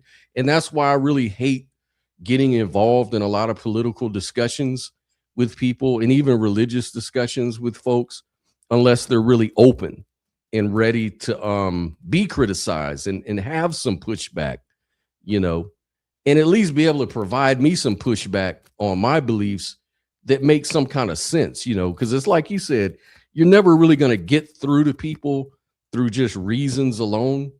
You've got to hit them where it hurts. In other words, you got to hit them where the emotional centers are, because that's really what's promoting their beliefs, is their feelings and stuff. Mm-hmm. Yeah, and it does. And people aren't going to rationalize things. They're going to take their one little moment of seeing something, their one little piece, and they're going to say, "Oh no, he's not racist at all." Somebody said something. I mean, I heard everything you said. Don't get me wrong. I can multitask a little bit. You got skills. Where was it? I saw it pop up for a second. Oh yeah, this comment here saying that he was the first person to open up his country club to Florida to blacks, Jews. Yeah, that sounds racist to me. See, we'll pinpoint that, but at the same time, all you have to mention is the Central Park Five. That's right. He took out a big billboard newspaper ad talking about how the Central Park Five need to be, I think, executed, right? Mm-hmm. So we'll forget about Central Park Five. We'll forget about his racial discrimination lawsuits back in 1973, right? We'll forget about him calling foreign nations shitholes. The way he called COVID-19 a kung fu virus. Mm-hmm. You know, yeah, we'll forget about all those things because he opened up his country. Well, hell, Augusta National finally opened up theirs to blacks and Jews, but trust me, them motherfuckers still racist as hell. Yeah. Just because you throw a couple of breadcrumbs out there doesn't mean that you've changed your ways. You know. Look at my fine African Americans. Aren't they wonderful? Yeah, exactly. That kind you of know, he'll play the race card when you know it benefits him, you know, when it's convenient. But remember, there was good on both sides. You know, he's always gonna take up for the Proud Boys and people that support him. Yeah. You know, and you know, and it's people like to say, well, what about Biden? You know, Biden also said that he didn't want his son going to a interracial jungle or whatever. It's all true. But the thing is, it's a matter of degree, though. Like, this is why the whole political conversation kind of sucks for me, because they're all kind of guilty of it to some extent. But Trump is just so blatant. I don't see how anybody could not see that. Yeah, what, You 2 years ago, he said that people who come into this country, immigrants who come into this country and commit murder, that they have bad genes. Low IQ, yeah. This is promoting eugenics. Eugenics is the thing that still allows for black women to die post having a baby more so than any other group, because eugenics say that black women can handle pain more and they just complain. You know, so when they complain about pain, they're ignored. By that eugenic mentality has caused so many deaths and disproportionate health care and treatment by police and other people, other government agencies, simply because somebody believes that black people are all criminals or they're liars or they can handle more pain, they're subhuman. And he said the same thing in so that'd be 2024 about immigrants, that they have bad genes, they're genetically predisposed to murder people. Yeah. So what does that create to his followers? That creates a situation where they think, oh, all immigrants are murderers. And so the guy who's been working in your bakery for the last 20 years, obeying as many laws as he possibly can, now this person is considered to be a murderer because he got bad genes. Oh, he come from that country. Oh, he got bad genes, because they're nothing but a bunch of murderers. Yeah. That's the eugenic bullshit that when I was talking to the guy from Nigeria, well, his family's from Nigeria, that's the kind of bullshit that I encountered in certain countries, because all they knew about Black Americans was that they just knew the NWA stuff, gangster rap and Black people just walking around shooting and killing everybody, raping all the women. It's the same bullshit. And there's a what is it called? Reefamania.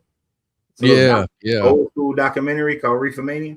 Yeah. Where they use marijuana to say that, oh, it makes you this sex crave maniac. And then the heroin, when they was fighting the heroin addiction, the main way they fought it was that if your white woman does heroin, she gonna go and have sex with a black man. And black men, when they on heroin, they go out and they rape white women.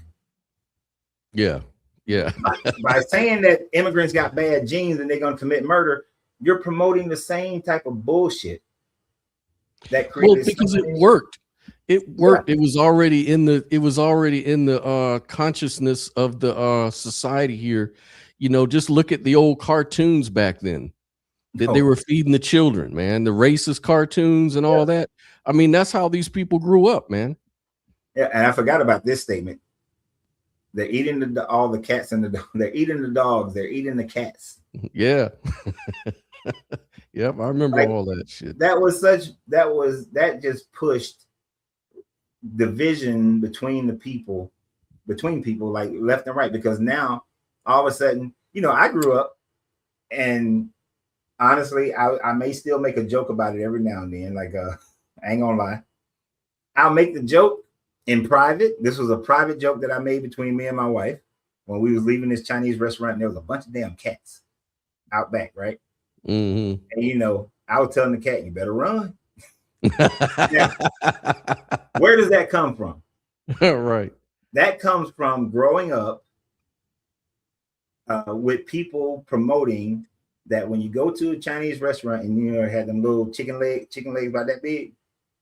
Yeah, that comes from people saying that, oh man, they killing cat, you eating cats and dogs when you go there, right? Yeah, man. And that was some misinformation that you was taught. And even to this day, I will never make that. I would never say, even though I just said it publicly, I was saying it, but it was for effect, that you grow up believing dumb shit because somebody said it. So how many people are going to believe that Haitians are eating dogs and cats out of people's neighborhoods because of what this man what he said during that election? You know, that's what people are going to think. And they're going to think that shit is true. Now, albeit, if you go to other countries, people eat different shit in their country because the animals aren't seen the same. You know, I was in Spain and they eating emu. And I'm thinking, why you eat an emu? That's crazy. But they eat it. I went to a Korean restaurant. I said, man, this food is good. I'll never look at dogs and cats the same. Yeah. But that's been that product of growing up. And there are certain things you may, but logically, you know, that's not what's going on. Right. At least not here. Because also when I was in Spain and I went through this meat market, I saw skinned cats. They were selling cats because to them, at least in Barcelona, some people see cats as pets, but obviously a lot of people saw cats as a meal. Mm-hmm. And I had to recognize I'm not in America. I'm in somebody else's country. Right. This is what they do. It doesn't mean that I'm going to do it. This is what they do. When I was in Benidorm and that dude told me that burger was made out of goat, that it was a goat burger, I was at first 20 years old. I was like, what in all the hells that you got me eating goat for? Because in America in the early 90s, we didn't eat goat. Mm-hmm. Right. Right. I don't know what goat's purposes were in America, but we didn't eat them motherfuckers back then. But other people, other countries, they do things differently. But when you try to utilize that to create division amongst people so that they can say, oh, we got to get them out of this country. They got to go. They got to leave because they're eating cats and dogs and that makes them savages. Take your ass to India and try to kill a cow. You're exactly. Now you're the savage. And we live in a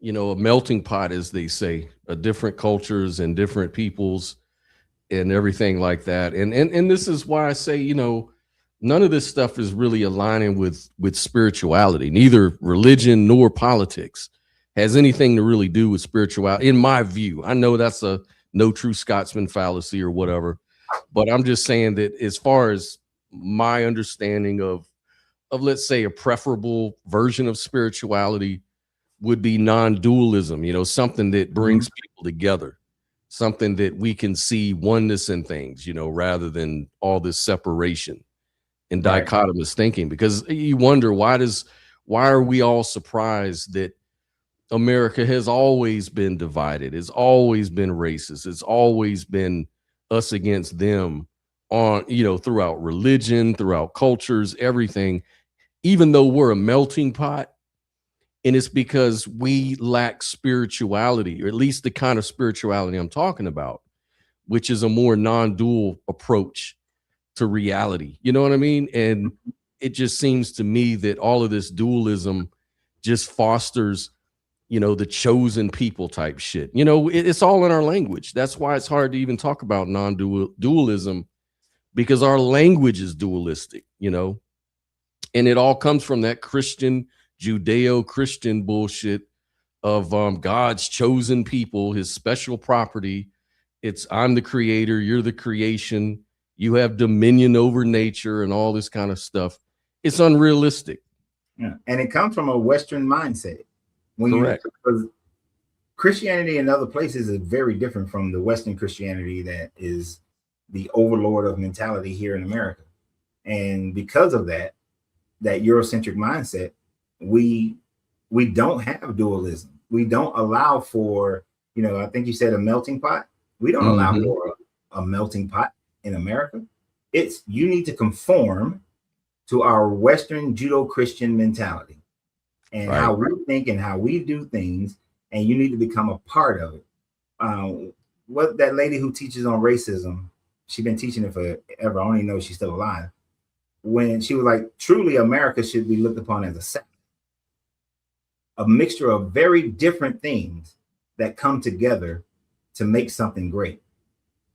But everything is still distinctively its own. The tomato is the tomato, the lettuce is the lettuce, the cucumbers are the cucumbers. But you put all that shit together with a little chicken, you got you a good salad, throw some dressing on. It's a good salad. But to melt everything into a soup where everything tastes the same, everything has to be the same. That's more the that Judeo-Christian mentality that has a Western spin on it. Because of that, we got to support everything Israel does. Well, they're genociding the shit out of these Palestinians. We got to support it because the Bible says those who bless Israel will be blessed. Those who hate Israel, those who curse Israel will be cursed. That type of mentality says that we're going to support whatever they do, and they're following their Bible and genociding people because that's what the Bible tells them to do, is to genocide those who you do not agree with, those who are not part of your ethnicity or your religious belief. And that's what we see through this political regime, is that if you don't agree with us, then we're going to annihilate you. And we're going to do it whether it's your character or you as a person, you shall be annihilated. Yeah, and you see how people rationalize that shit, because like all on the social media and all on my Facebook and this and that, you've got all these people that are saying, well, you don't bring a gun to a protest with ammo and stuff, you F around and find out and blah, blah, blah. But, it's like when the right does it, if a bunch of protesters showed up on January 6th or at the BLM march or whatever with guns and everything, they're just exercising their, their rights, their constitutional rights. Exactly. That picture right there says it all, and it's like people rationalize what they want, their beliefs. They're stuck in their beliefs. And beliefs is such bullshit, like it's the root of bullshit. Yeah, and we seeing this in Minneapolis, where this man didn't violate any laws, didn't violate any persons, and he was murdered for it. Yep. And they are all just jackbooted up, trying to support this thing, regardless of what they actually see. Like, I've watched this video probably about 20 times, 30 times from different angles. And there is not one angle that I looked at it and I was like, oh, and I look at everything for what it is. If I had did a show when Kyle Rittenhouse, his situation, I'd have pissed off a lot of people. He went to a neighborhood that he ain't had no business going to. Yes. He brought a weapon. Yes. Should he have been in that neighborhood? Technically, he has the right of travel, freedom of travel, but common sense should have said you shouldn't go into that neighborhood. Mm-hmm. When people attacked him, did he have a right to defend himself? He did. Did he give up to the police properly and so on and so forth? He did. But he was dead wrong still, because my perspective, he went looking for trouble. But they all supported him in what he was doing. So that is to say, if I went into the trailer park because there was riots or going on, and I purposely went to a trailer park here in San Antonio, I'm going there looking for problems. Mm-hmm. I'm going there not to purposely say, oh, I just want to defend the people and their property who are there. No, I'm going there looking for the problem.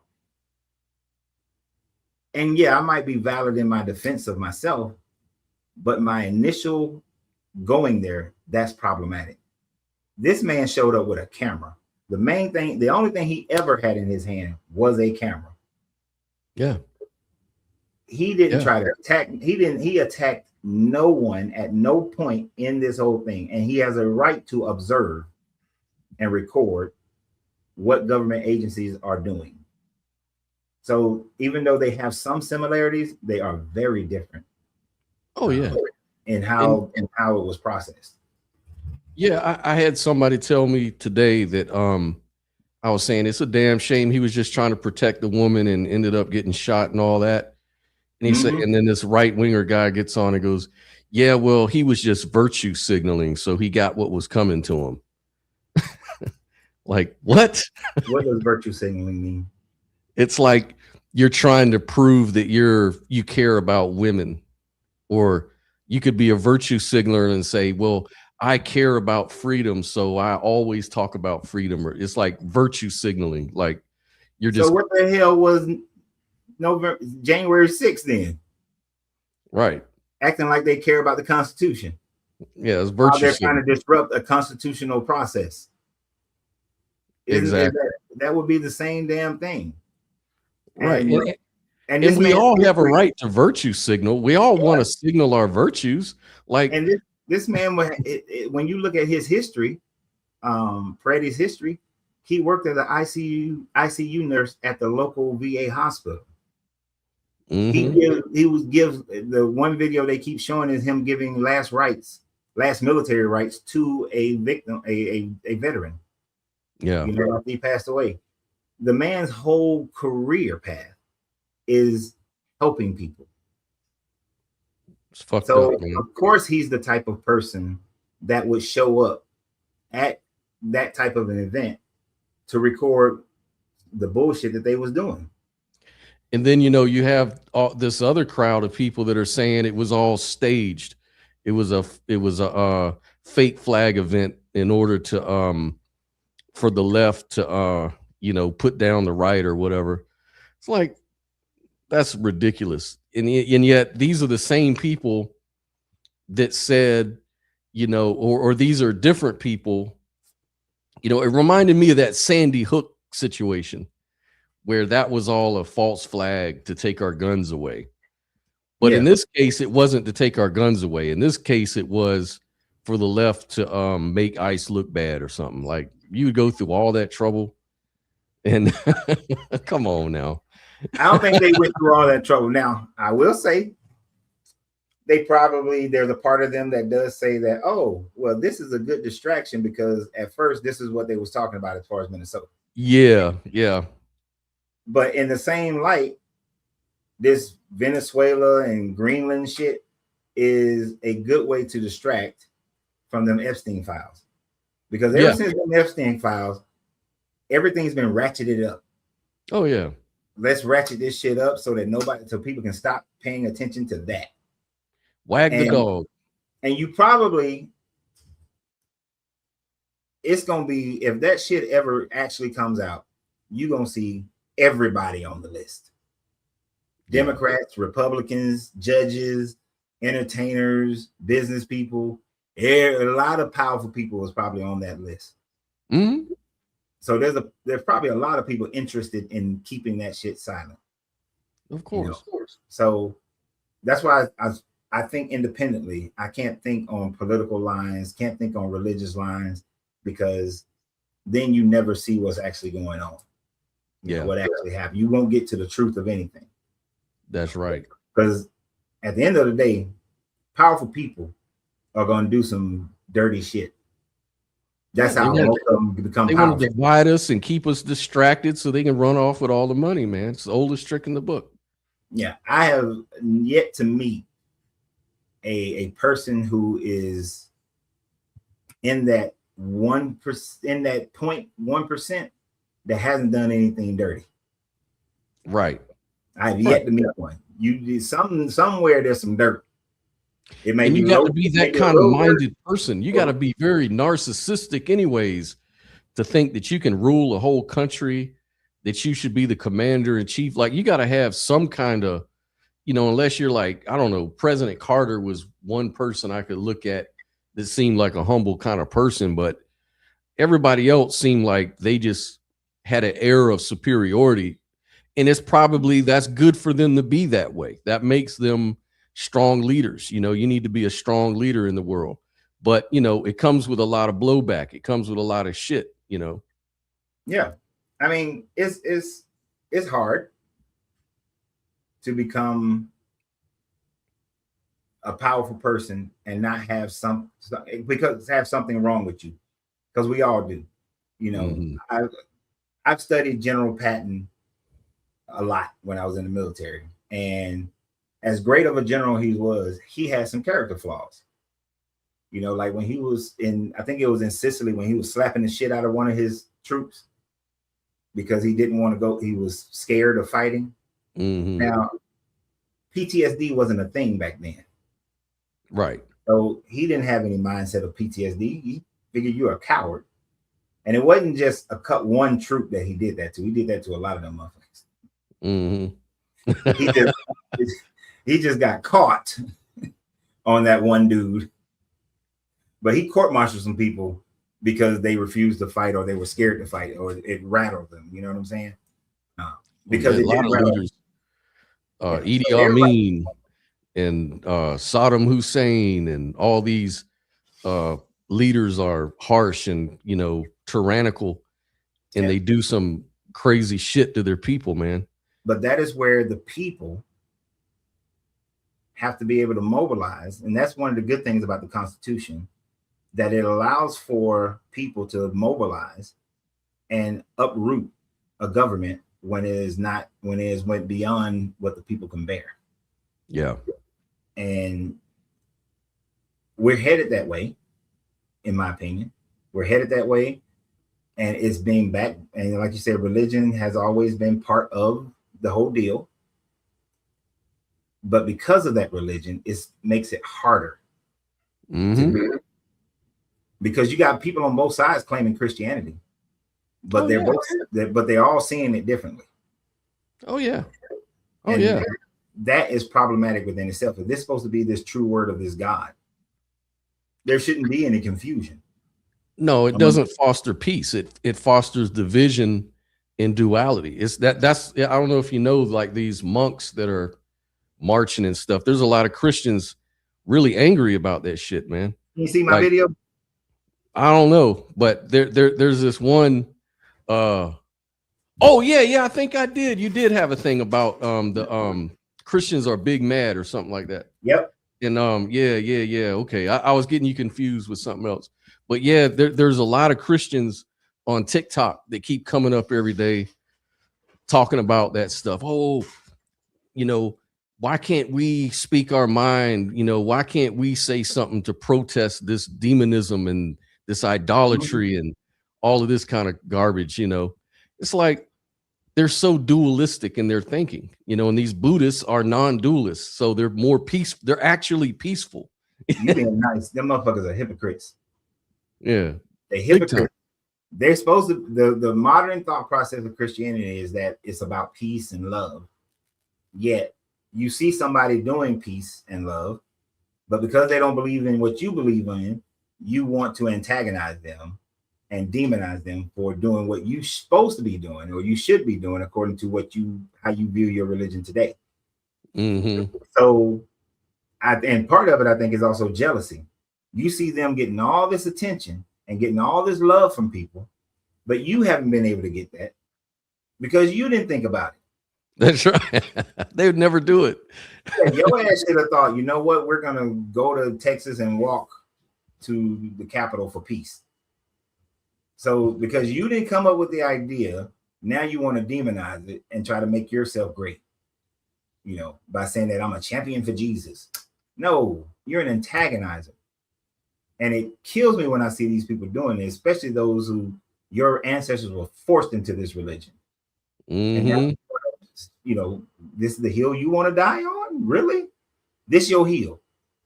When y'all got pedophilia going on in your churches, you're robbing people for their cash, and you ain't promoting peace in no form or fashion. The only thing you're saying is keep voting. Let your local politician come in and trick you into giving them your money and your vote. And you ain't done shit. You already know it's bullshit when they only show up for something like that. You never see them show up for other stuff. Like you never see them out there at some other assembly where they don't believe in what's going on, like maybe a fucking nightclub or something. You know, they hardly ever show up there picketing people, and because they know, you know, they don't, they're probably part of that shit. They're probably at the club. Yeah, they at the club. What you talking about? They're at the abortion clinic. The only time you see them is when they're standing on the corner with them and the Power Rangers, and they on the corner trying to yell at people all damn day. Tell them yeah, they just trying to bolster their membership. They always want to get your money. But look here, bro, I'm about to get off here. All right, brother. Thank you, man. My pleasure. My pleasure. All right. Always a pleasure to have my folk up here. Yeah. So, you know, to end this, we have to speak out, but we also have to mobilize. I'm not sure if I'm the one to do it because of what I talk about on here, right? Because I'm visible and I will be disagreeable for a lot of people. I'm probably not the one to move this needle. But some of y'all who are not as vocal on this type of conversation, on the normal conversations that we have, you have a greater chance of creating and mobilizing people than I do. If I had never done this, then I could do it. But I've done this, and that past will haunt me. And people will say, oh, good points, but he's not Christian. He talks about Christians. He demonized Christians. He breaks down our book. We don't like him. So I'm not going to follow anything that he says. Which is probably why my initiative back in the day to try to get Black churches to create a situation where they can rotate their money and actually build the Black community. Probably the main reason why it didn't work for me doing it is because it was me. So just like I say, Gaddafi, great idea, wrong person. In this instance, I have great ideas and great thoughts on how to move the needle to get people, especially the Black community, to build a stronger power base. I'm not the right person because of these conversations. But I would definitely support anybody else who takes that move. Now my phone is about to die, so TikTok's about to go out. But I appreciate you guys for being here and look forward to our live tomorrow. Have no idea what we're talking about. We'll be back into our normal type of conversation. So always remember, you have to free yourself to be yourself because your greatness is non-negotiable. Good journey, good vibrations. And share and like the videos that I send out later on today.